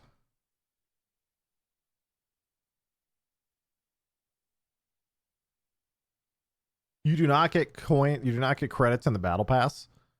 I don't see it anywhere. They posted legit everything else.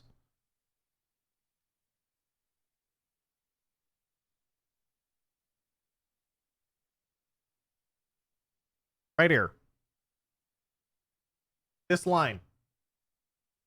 You get the hero, 2 epic skins, charms, souvenirs, highlight intro, 14 items, prestige tier titles. Chat, if the Battle Pass gave you premium currency, they would list it here. So it seems obvious that the Battle Pass does not give you premium currency at all.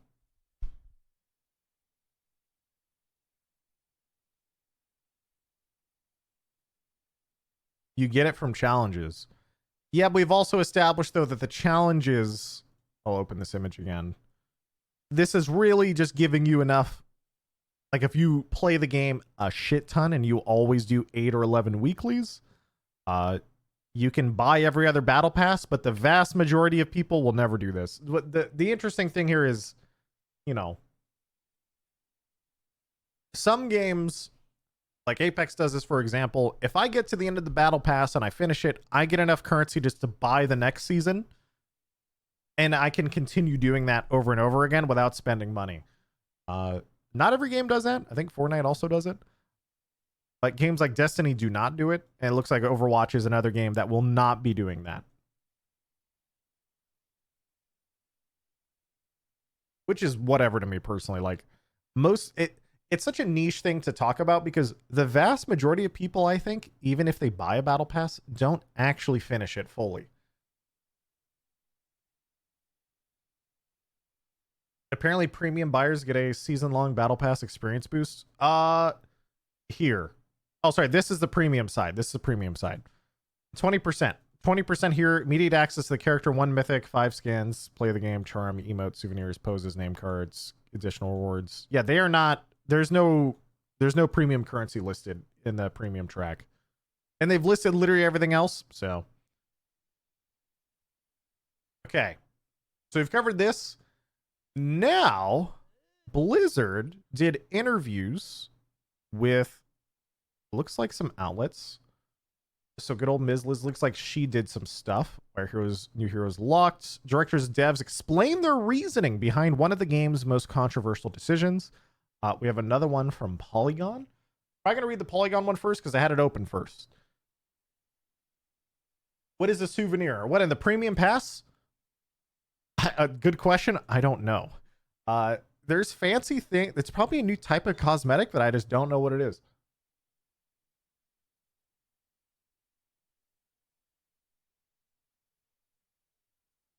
All right, let's see. Blocking all heroes from accessing seems to run counter the original game's design. The first Overwatch players had unfettered access to the entire roster, enabling them to switch up a team's lineup and counterpick heroes on the fly.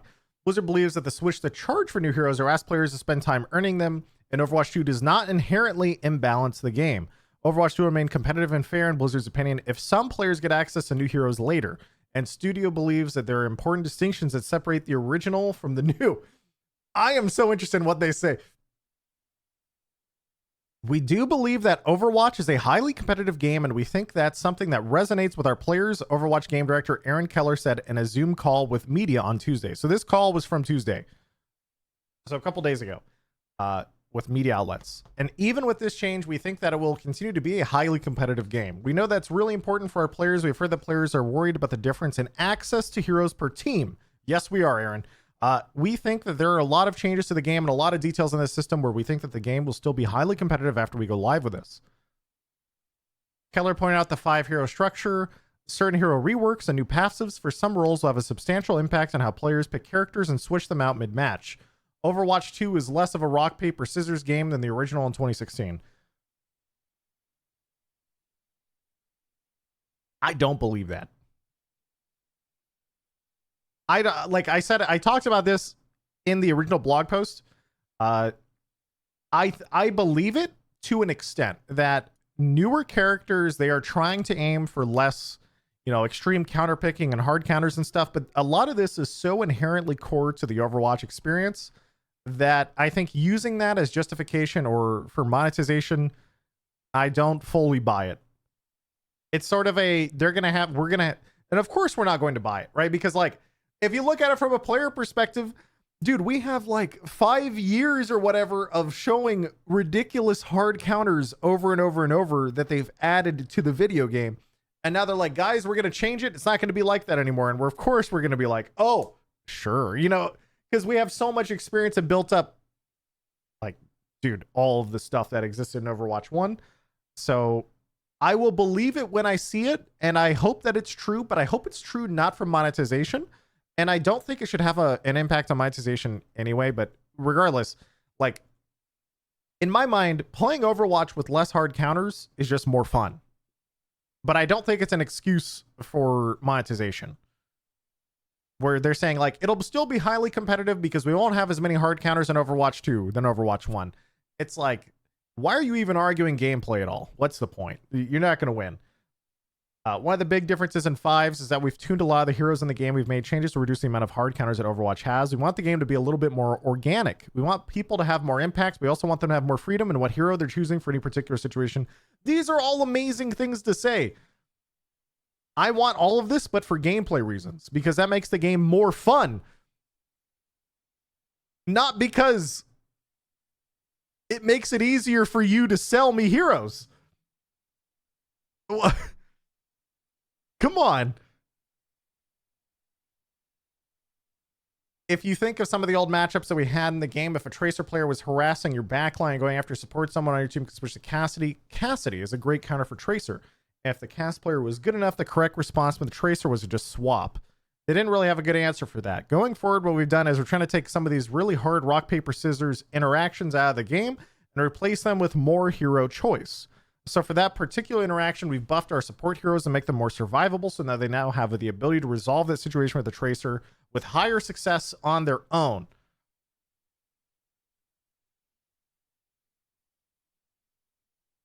Did Cassidy ever really counter Tracer? Not at my level, not really. Like to an extent, maybe, but I would say Torb was actually more annoying to a Tracer than also Brigida, but that's such a niche thing to argue about. The core thing of chat is, even let's replace Cass with Brig or Torb. It doesn't matter, right? Get to what the point that Keller's trying to make here, which is they're trying to change these rock, paper, scissors interactions, replace on more player choice. That's actually something I really, really want in Overwatch. That's awesome. Like that's sick. That's all good. But to use that in a discussion about monetization feels very strange. Keller also said that the rules that apply to original Overwatch, which launched with 21 heroes, are no longer valid after 6 years worth of updates, roster, and balance adjustments. When we were originally making Overwatch, we had considered making it a free-to-play game with a limited hero roster and limited hero pools available to all players. In that world, players would have had a very small choice of heroes available to them to play at any time, unless they put money into the game. We're in a really different situation now. When Overwatch 2 launches, there will be 35 heroes to pick from. If you're a new player in Season 1 without putting any money in, you have 34 available. Over the course of Season 1, you can unlock the 35th if you play regularly. So it's a completely different situation that we have right now. You're not wrong, Aaron, but no one's talking about right now. We're talking about 2 or 3 years down the line when you actually are hitting like 45 plus. Right? He has a good point for right now, but most of these people aren't talking about right now. We're talking about the direction in the long run. The idea of, in the long run, is it going to be easy for a new player to have access to the full roster? And hopefully the answer is yes, and I want to believe it'll be yes, because I love the game. But, you know, when you have 45 or 50 heroes, let's say 3 to 5 years down the line or whatever, you get the idea. What does that system look like for someone who doesn't want to spend money? Are they going to have most characters unlocked or all of them by the time they're in my rank game? Who knows? I hope it's all, you hope it's all there. And that realistically, a lot of this stuff is very minor. So like, let's say, and this is like the most optimistic take possible. Let's say that it is relatively easy to get most of these characters, and also that it only takes me, 10 days or so to unlock a character, which would be on par with other people and other games in the industry. And considering they're copy pasting everyone else in the industry and their entire models, I don't think it's that outrageous. Most of this is going to be pretty minor. It's only a problem right now because it's such a culture shock to the Overwatch community, and that there's no details about a lot of the progression paths. So like, and also that they make it look so horrible. Like you walk in and the first thing you see is, oh yeah, Overwatch characters in a battle pass. And you're like, wait, what? I used to get that shit for free. And the first thing they show, don't worry guys, it's fine. We put that shit at level 55. And you're like, how's that make it okay? It's like, dude, you guys make this shit look terrible. But you know, in a nice world, in a world that I hope we end up in, and I'm going to see if it's true or not in about 2 weeks, right? Because it's about 2 weeks, I think, since the game comes out. We get to figure out, is this game actually okay? So, and then also I gotta say it, dude. It's just so funny. Not only do you guys come out with that, you guys leak it. You come out and you say, don't worry, guys, heroes are in the battle pass. And then you come out with your blog post, and then you come out here and you say, guys, don't worry, we're only level 55. Instead of people going, holy shit, the level 55, that's going to take me a fucking month to unlock.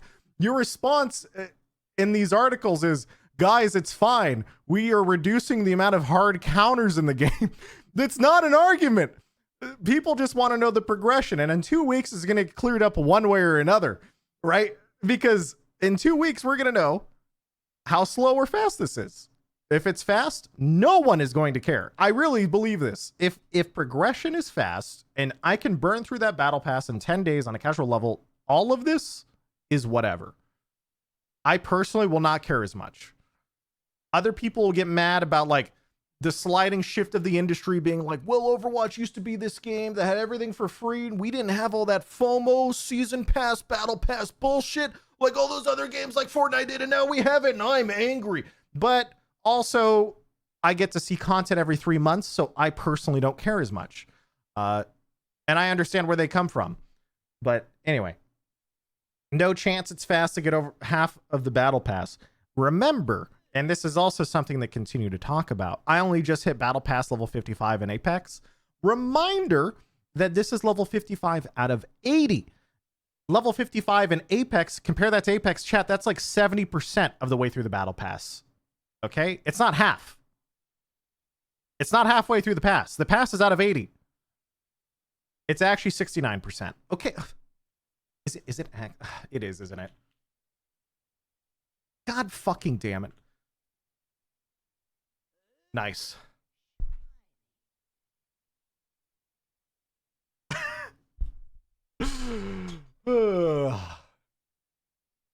They knew? Did they really put the new character 69% of the way through the pass? Those fucking developers, dude. They probably did it just for the meme. Unbelievable. Okay. Anyway, let's keep going. It's such a specific number. I know it is, dude. It's gotta be a meme, dude. That's why it's 55 out of 80 and not 69 out of 100. Okay, dude. Let's keep going. Let's keep going. So yeah. Anyway, all of this stuff is cool. I just think it shouldn't be in a topic about monetization. I think reducing hard counters in Overwatch is fantastic. Like, all that stuff is awesome. Like, this all sounds cool. Like, I'm in for all this. Keller also said that some of the rules applied don't make sense because what they're discussing here, 35 heroes to pick from. For new player, you have 34 available, only one you're missing, which of course makes sense right now. Keller's not wrong. Aaron Keller's not wrong. Right now, it really doesn't make a big difference, but we're talking over the course of the long run. People's minds immediately jump to the edge case of, cool, I'm going to be in a ranked game next year. There's going to be a Smurf on my team who doesn't have a meta character unlocked, and the moment I log into the game, we lose. No one wants that. Blizzard has player data that supports its decision, data indicating that many players only play and switch between a subset of the broader roster. The majority of our players play a relatively small number of heroes. When they do switch heroes, we believe it's because they're switching to a hero that they're familiar with, a hero they're more effective with, and a hero they're having fun with. And as players get to a higher skill level, that band of heroes they play actually narrows because it takes a really long time to get good at a hero they play. We think that the higher level a player is, the more time they'll be putting into the game, so the chances of them having either unlocked the hero on the free track or using coins that they've collected to upgrade to premium is pretty high. We want players to catch up and unlock all the heroes. If you were to come to the game late, a year down the line, we have a lot of avenues for you to play. Again, it's sort of the gameplay thing again, right? Like, the majority of our players play a relatively small number of heroes. I saw some takes from Overwatch creators saying the similar thing, saying like, why does it matter if we monetize characters? Because none of you fuckers swap and you all pick Roadhog anyway. And that's like sort of the cynical base take in a lot of ways. But also, it's just fucking stupid because, guys, the point is you have the choice. Right? That's the whole point. Like, that's Overwatch. you have the choice. And so to say and to use data saying that, well, people don't swap anyway, so why does it matter? Like, it doesn't seem like a great reasoning to me. It doesn't. John Spector, commercial leader and VP for Overwatch, said that Blizzard put a lot of time and energy in discussing how to make the system fairer for players, how to make sure that we're preserving the competitive integrity of our game. The observation Aaron made about how hero swapping works in reality was pretty eye-opening for me when we first started working on this. What we actually see in the data is a majority of players in Overwatch have a majority of their playtime on 2 or fewer characters. And you get to 99.9% of playtime for a majority of players with 12 or fewer heroes. You have a cast of 30 right now, and you look at how people actually play the game. They're using a couple heroes for most of how they play. Sometimes they'll swap and they'll add in a couple more. So when we add, is it actually going to impact the play experience if someone has 34 out of 35? When we look at the data, we feel really confident that it won't. It's not going to.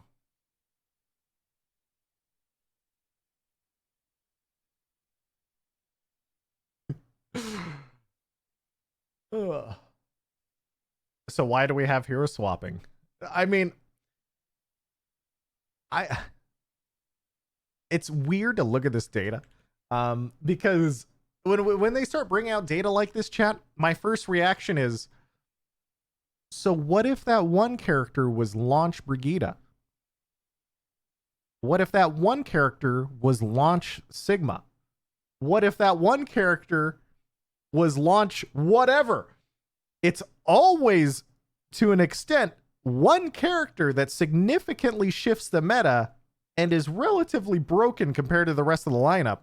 And you can say that you're going to balance the game and you're not going to have characters that are hard counters and stuff like that. Now Siegel looks at the fringe cases.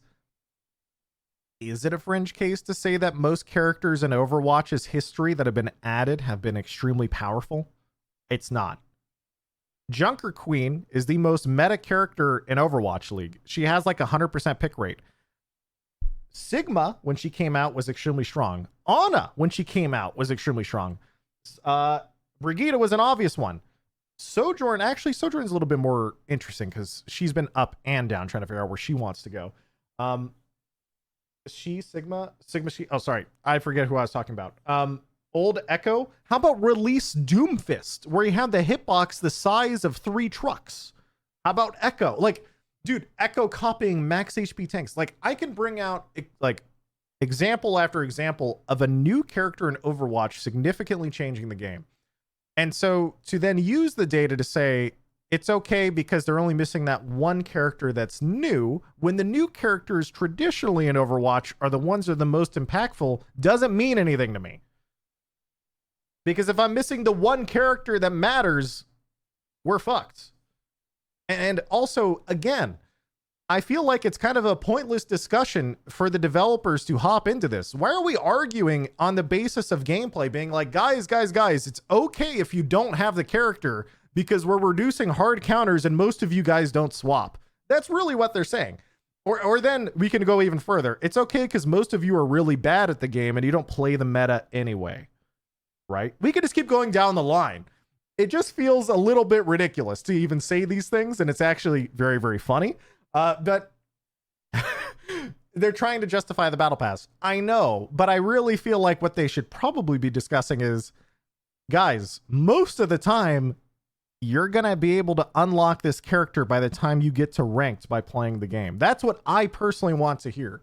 I want to hear in this, I wish I saw on this blog post, yeah, our estimated time to unlock a new character is like 10 to 12 hours. So if you just play the game for a week and a half at an hour a night, you just unlock that character and you can play her in ranked.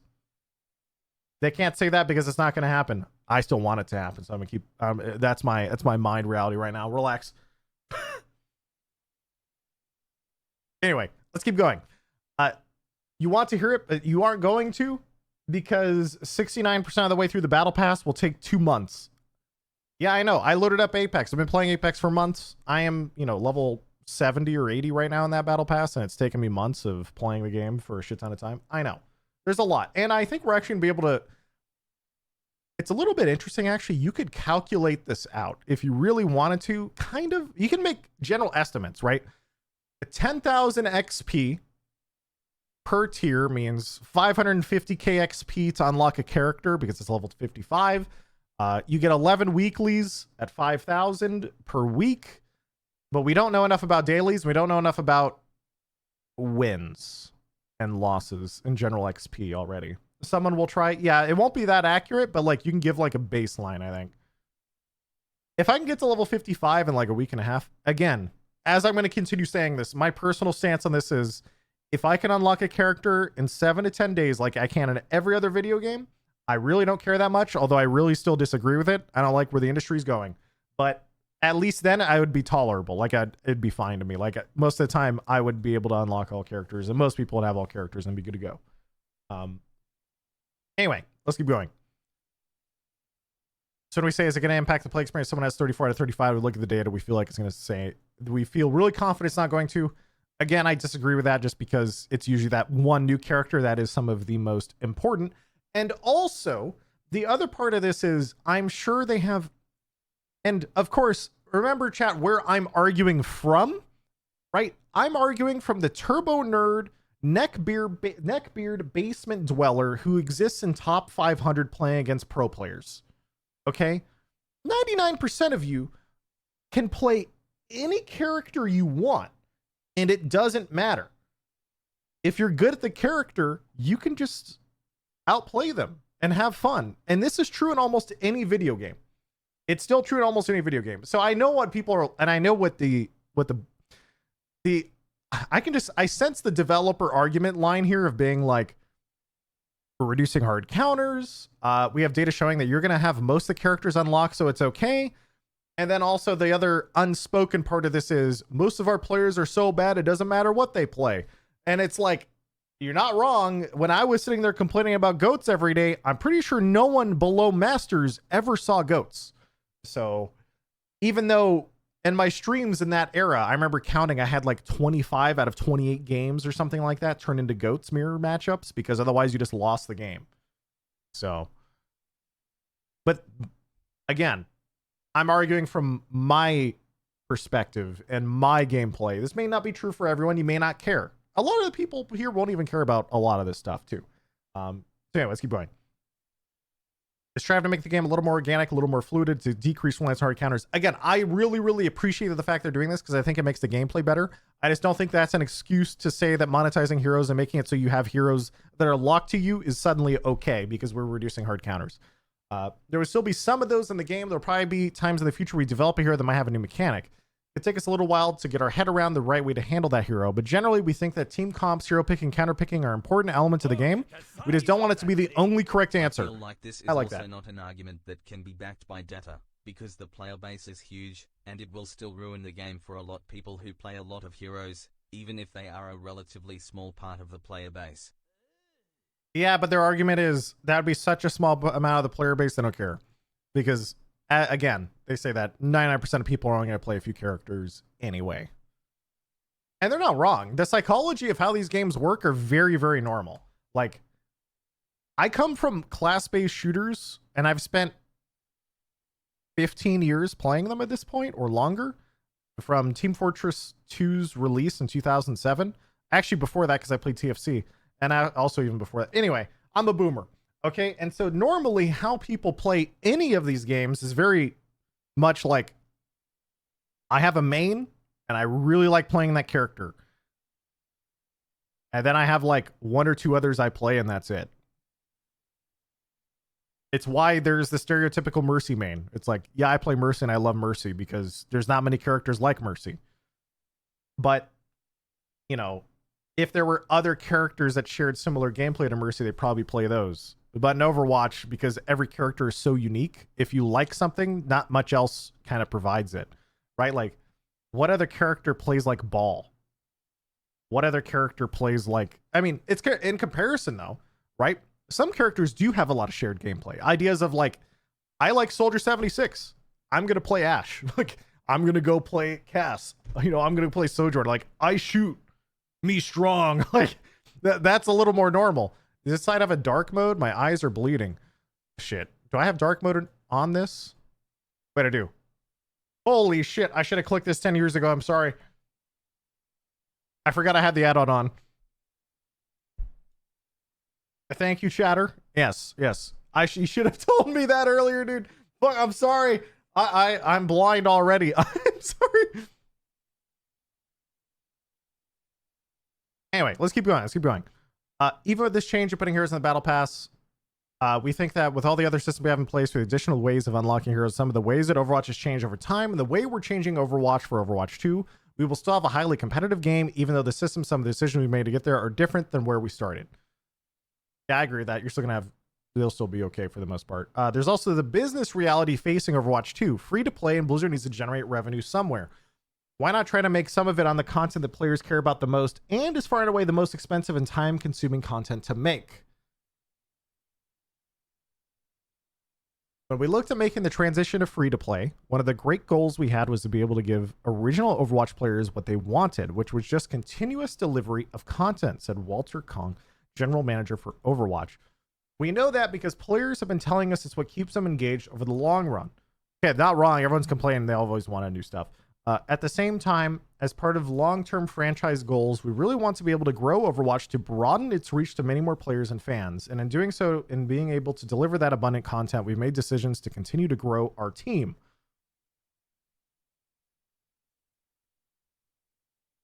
Our core development team has roughly tripled in size since the launch of Overwatch, and we have many more folks working on the game on partner teams. And we want to be able to continually invest in this live game service. So from the perspective of the business, this isn't free. We spent a long time knowing how important this would be to players. We spent a long time thinking about how to be able to fund our continuous development of the game in a way that would still present fair and enjoyable experiences for all players, whether they choose to pay or whether they choose to play for free. And our approach to players who pay is to deliver a tremendous amount of value. Okay. I mean, this is the core reason to switch to live service. But again, the core part of this to players is the idea that, like, are cosmetic skins and a battle pass not enough? Do you really need the heroes on top of the free-to-play shop plus battle pass? You know, that's where the line is for players. They're not arguing the shift to live service. They're arguing that special separation of, like, we know you want to go to live service free-to-play, which we want as well in a lot of cases because we just want stuff to play. But do we really need to monetize the hero aspects? Could it not be still a successful live service game if you had a cosmetics only battle pass and did not touch gameplay at all? And I think it would be. Why put heroes into the battle pass? Well, the heroes are the single most engaging content we have in the game. And as we designed this model, it seemed to be a very strong fit to put those heroes into our new engagement systems. There is this goal to be able to not just deliver a great experience on launch, but to be able to continuously deliver content experiences for years and years to come.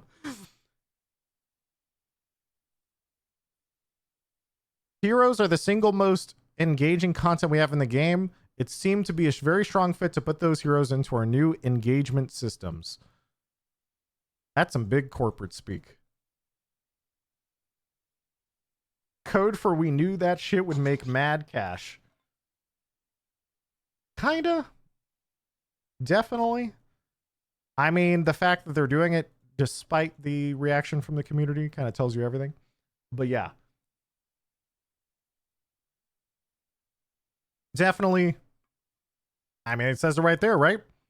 Heroes are the single most engaging content we have in the game. The business reality facing Overwatch 2, this is from the writer. It's free to play and Blizzard needs to generate revenue somewhere. Why not try to make some of it on the content that players care the most about and is far and away the most expensive and time-consuming content to make? I get it. But I still don't want it.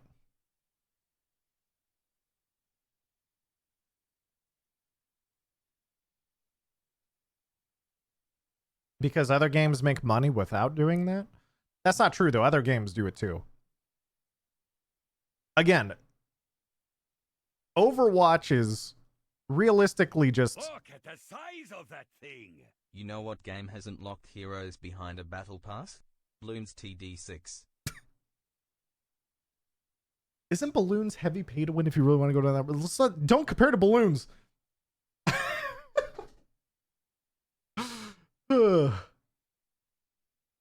Realistically, chat, the game is just copy pasting the live service model that works in every other game.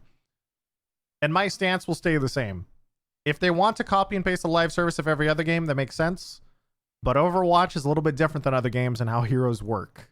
And so, in my mind, it shouldn't be monetized. But if you're going to monetize it, then it better be easy for a free-to-play character to unlock most characters. Other games I can unlock for 7 to 10 days, I can unlock a character. That should also be true in Overwatch as well.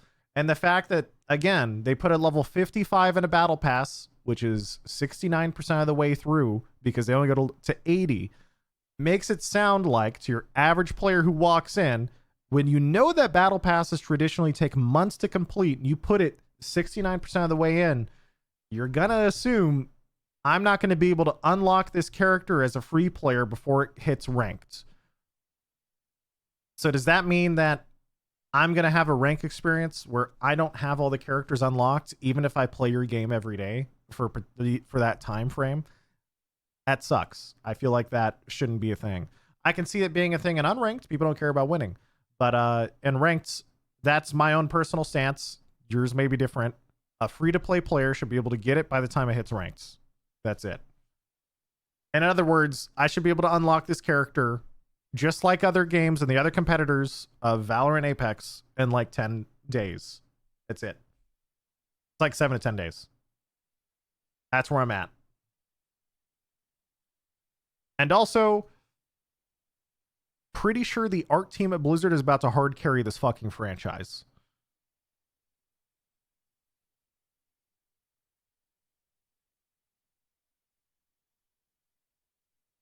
%, dude. There are so many people about to swipe when they log in.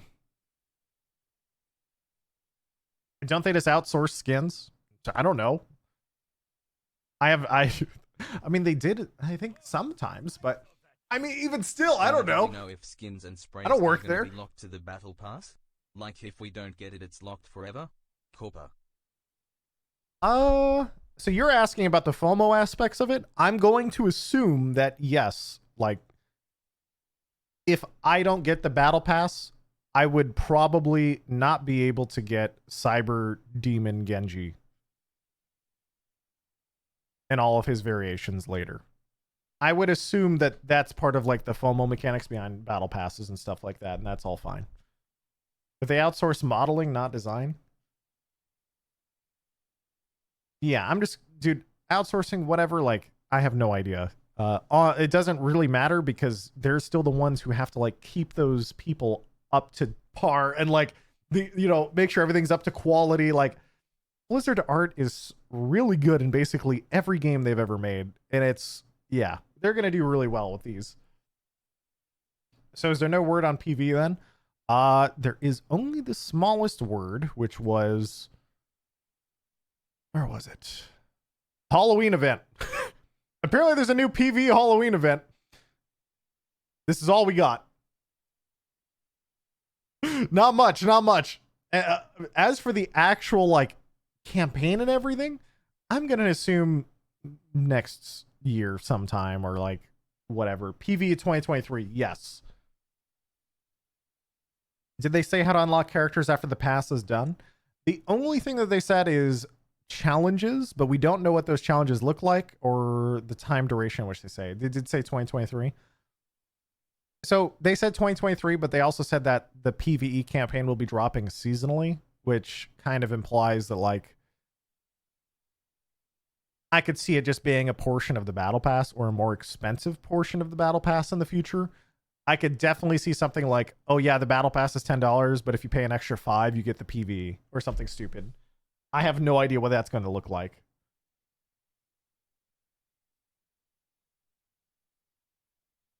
PV on the battle pass. Dude, I am a cynical gamer. Okay, I am telling you my first instinct. Okay. All right, is there anything else we need to cover? Wait, there's Liz's, her article. The problem is I think that she's covering the exact things. I'm gonna skim it. That the first article I read was because apparently they had a group call with media on Tuesday. And so that group call with media, I think, probably all covers the same information. You get 99% of playtime for majority of player based on 12 or fewer Unless I heroes. missed it, did they say if / when OW1 goes offline forever? Is it on October 4th? Neurodev, I'm not sure. They will probably release a blog post or time. That'll be like a publicized thing. I'm gonna assume it's gonna be like October 2nd or 3rd or something. They just announced October 3rd. Okay. October 2nd. I don't think it's actually October 2nd. I actually know the date, I think. But I don't remember where I saw it, but I thought it was the 3rd. Either way, dude, they're going to tweet that. I don't remember where I saw it.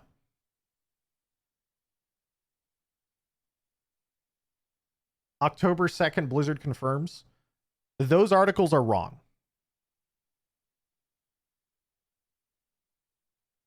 Give me 2 seconds to confirm. Where is it?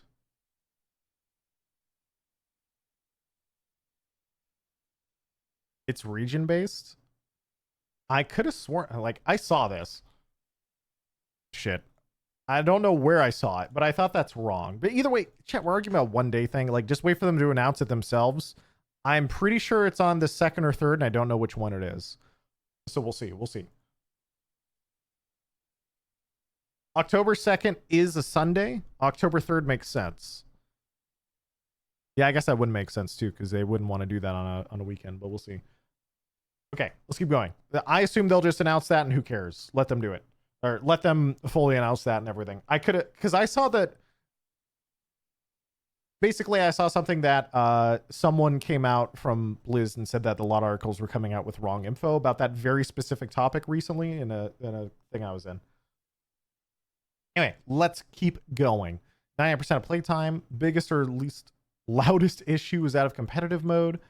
Recent jotes. If player didn't have a new necessary hero unlocked. Overwatch 2 may be new, but developers are enacting the old rule of locking a new hero like Kiriko out of competitive mode for a few weeks for balance. We also want to give players the ability to earn the hero before it goes into ranked as well, said Keller. The fact that the Keller came out and said this in this interview, chat, I'm going to give them the benefit of the doubt heavily here and say that I really, really hope that that's like how it works.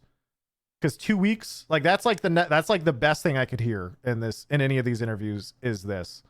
Of course, it's going to depend on tuning, right? The idea of like, well, you know, do I have to grind 8 hours a day? Like, obviously not, because battle passes are usually daily, weekly gated. So yeah, if I can unlock the character by the time it gets to ranked, I'm happy. That is all. For players who pick up the game ranked, or who pick up the game late, maybe even years down the line, there will be avenues to get all the heroes, said to Keller. People will still have a way to remain competitive, even if they're behind the times. Brand new players will likely take issues with Kiriko's placement in the battle pass. In order to unlock her, new players have to grind to tier 55 out of 80. Devs couldn't answer how long and hours that grind would take, but said that it's very achievable for those who are putting time into the game. We want these heroes to be reasonably obtainable for people who are playing regularly. If you're going to play for free and earn the hero that way, we do want you to play the game regularly during the season to get there. The team acknowledged that they theoretically could have put new heroes all the way at the end, but they found it unfair.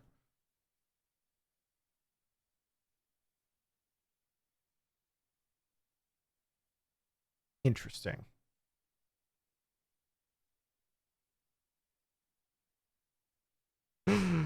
How lucky we are. It's so generous of them. No. What they're trying to describe, and don't take it at like the most cynical level of, I mean, what it kind of sounds like is they found it unfair, as in it would take too long. So why is 55 out of 80 not feel unfair? My personal hope is that that's because that's around the time period. In a couple weeks, hopefully, I can unlock it. All right. Overall, the team is looking forward to getting the entire scope. Uno Mobile brings its unpredictable roots to esports with its new.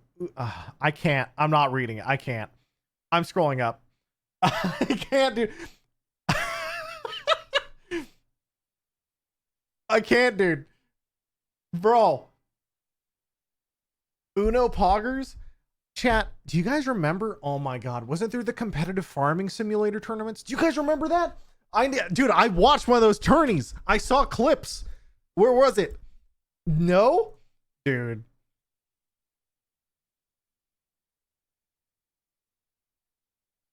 I need to find this, dude.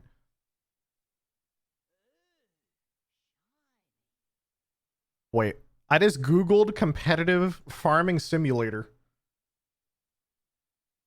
Competitive farming introduction to the tournament client from Farming Simulator. Okay, wait.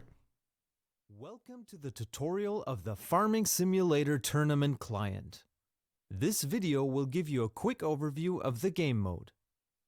A match consists of 2 teams with 3 players on both sides. Once the lobby is full, the game starts with the pick and ban phase. What? Vehicles with different properties and Dude! It's real!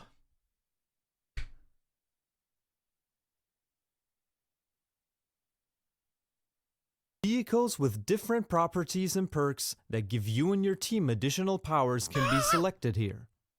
First, the team captain bans the vehicles which won't be available for both teams in the upcoming match. Ban the fast track, brother. 235 horsepower. Get that shit gone, they can Captain. select a specific team perk that'll give their team a certain advantage, and they might secure a harvester or baler as well. After this stage, the captain can pick his own tractor and player perk. This stage will be repeated for the other players as well. I love this. A little This is twist awesome. in the pick and ban phase are the limited amount of points a team can spend. So make sure there are enough points for every player to be able to pick and choose wisely. More details about the vehicles and perks Farming Simulator League. Oh, I love the internet, dude. can be found on our stat sheet, which is linked on fsl.giants-software.com. That's so cool. Oh, I Before love we the let you internet, play, dude. However, let's have a short look at the map for some orientation.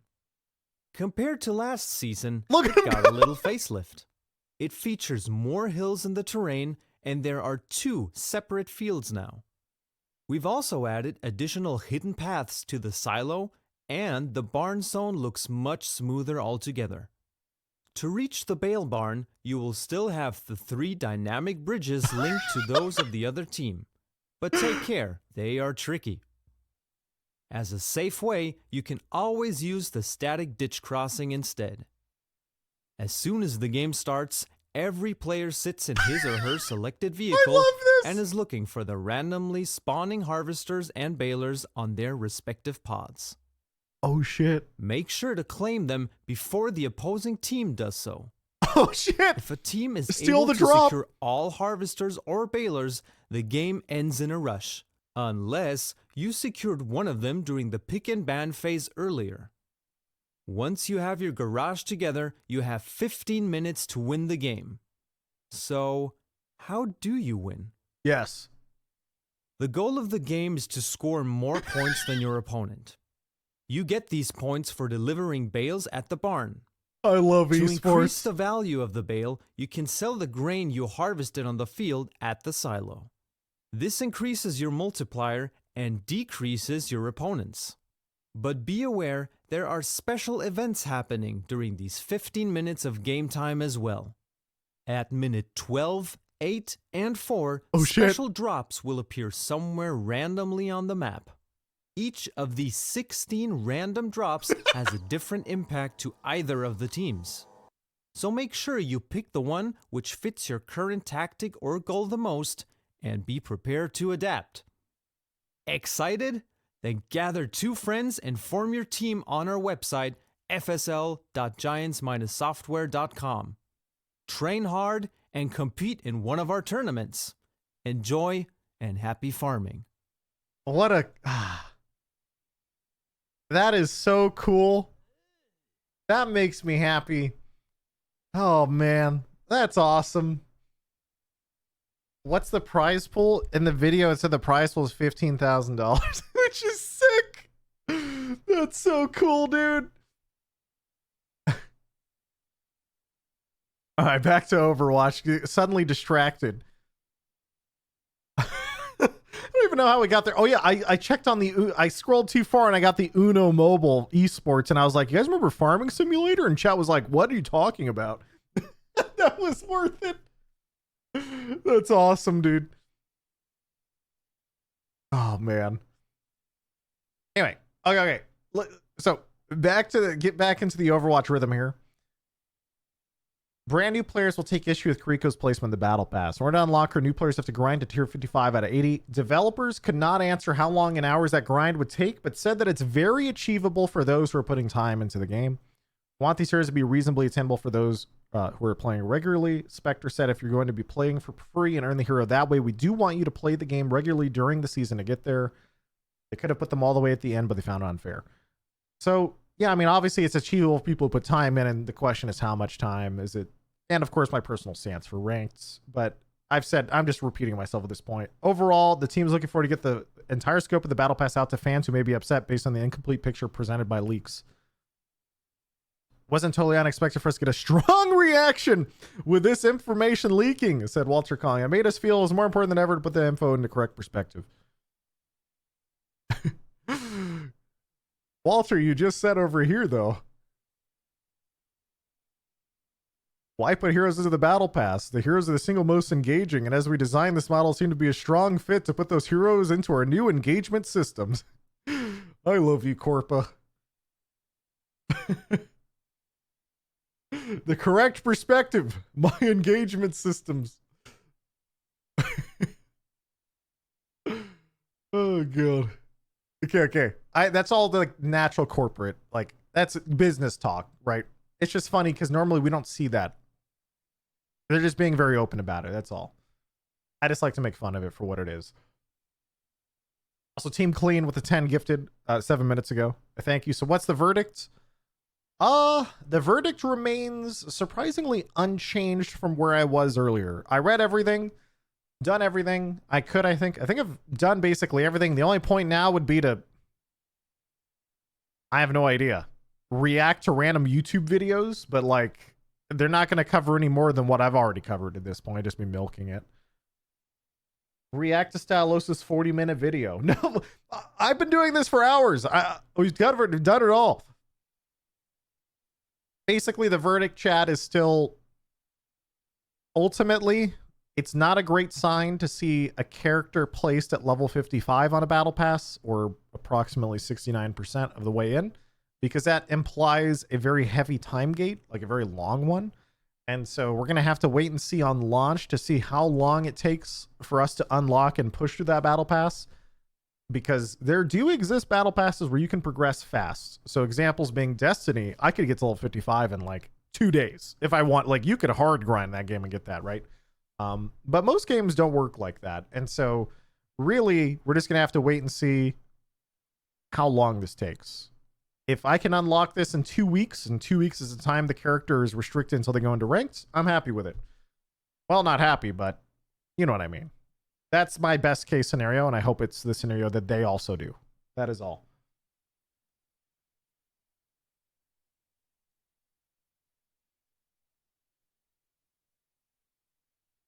It's your job to play games.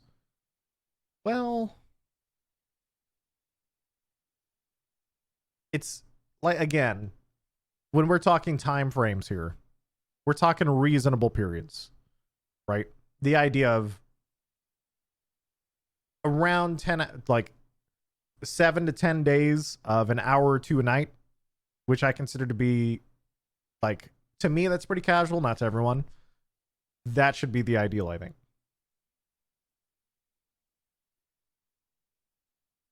That'd be 2 weeks for a free player to 69% a 10-week battle pass. Impossible. You say that, but again, we don't know how it's tuned. It's big copium on my part, but I genuinely hope that that's how they've tuned it. That is all.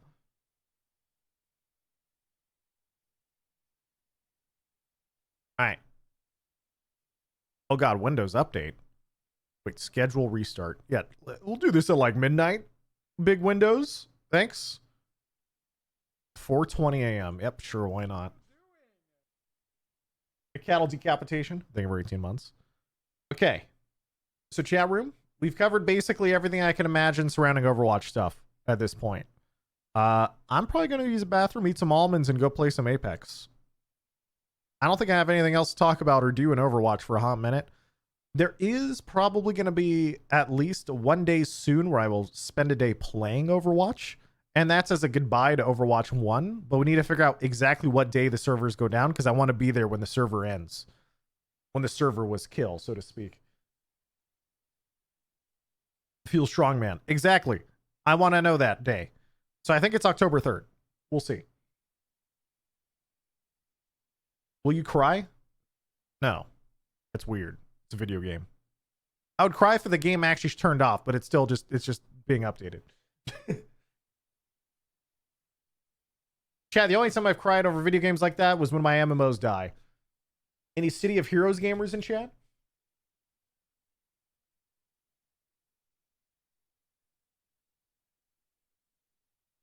Firefall Pepe.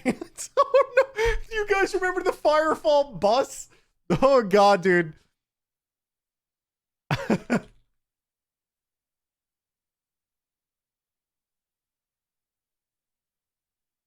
Bible thump? Dude, where is the Firefall bus? Oh my God. This is some old fucking lore. I need to find this. I need to find this, dude. Give me a sec, chat. Wait, I just Googled. This video was posted in 2019. Wait. I think I found it. This quality's 360p. Goddamn, dude. Oh yeah, dude. Me and the boys about to set out on our fucking bus. That's a monstrosity. Dude, this game dev later went bankrupt from what I remember. Inside West Coast Customs, you can't describe it. That's the hard part about it. It's like, I tell people about it, I get regular picture updates, but nothing really prepared me for seeing it in person. Let's fire it up. You're saving on our electric bill. Oh my God, it's using game audio. I can't, dude. Oh, the fucking bus, dude. What happened to this bus when the game died? I just wanted to know. It's so ridiculous. What amount of money, dude? Dude, there's like all the dude, I swear, what is Firefall? The bus is on Craigslist. Dude. Okay, Firefall was this old FPS game. It had a very troubled development, chat. What? Dude, I don't even remember. What year was it? It was like 2012, wasn't it? MMO FPS? I want to say it was like 20. Was it an MMO FPS, dude? Firefall MMO FPS wiki. There should be a wiki on it. Video game. Okay, yeah, it actually released in 2014. I'm like 99% sure this game exploded and died. But dude, this was cool. It was a cool idea, but then there was crazy shit like the bus, and it was a wild time. It was also an MMO. Yeah, I remember it had PvE and PvP, and the combat was actually kind of cool. But I just remember the bus, and it was hilarious. That's all I remember about this game. I don't remember this game at all. I mean, honestly, it says it was officially announced in 2010, entered closed beta 2011, open beta 2013. That's why I thought of it in like that era. It really was that old. Okay. Shut down 2017. Yeah, that's tough. If the bus didn't spoil it for you, that project was terribly mismanaged. I know. But the bus, dude. Okay. Chat. That's all I got for today. We're going to go hop in an Apex and die to TTVs and their rank system controller gamers with incredible aim assist. Even the bus was trash. Overwatch bus win. I know. Quality stun lock, only 2 hours and 15 minutes. Yeah, it's pretty good. It's pretty good. That's nice.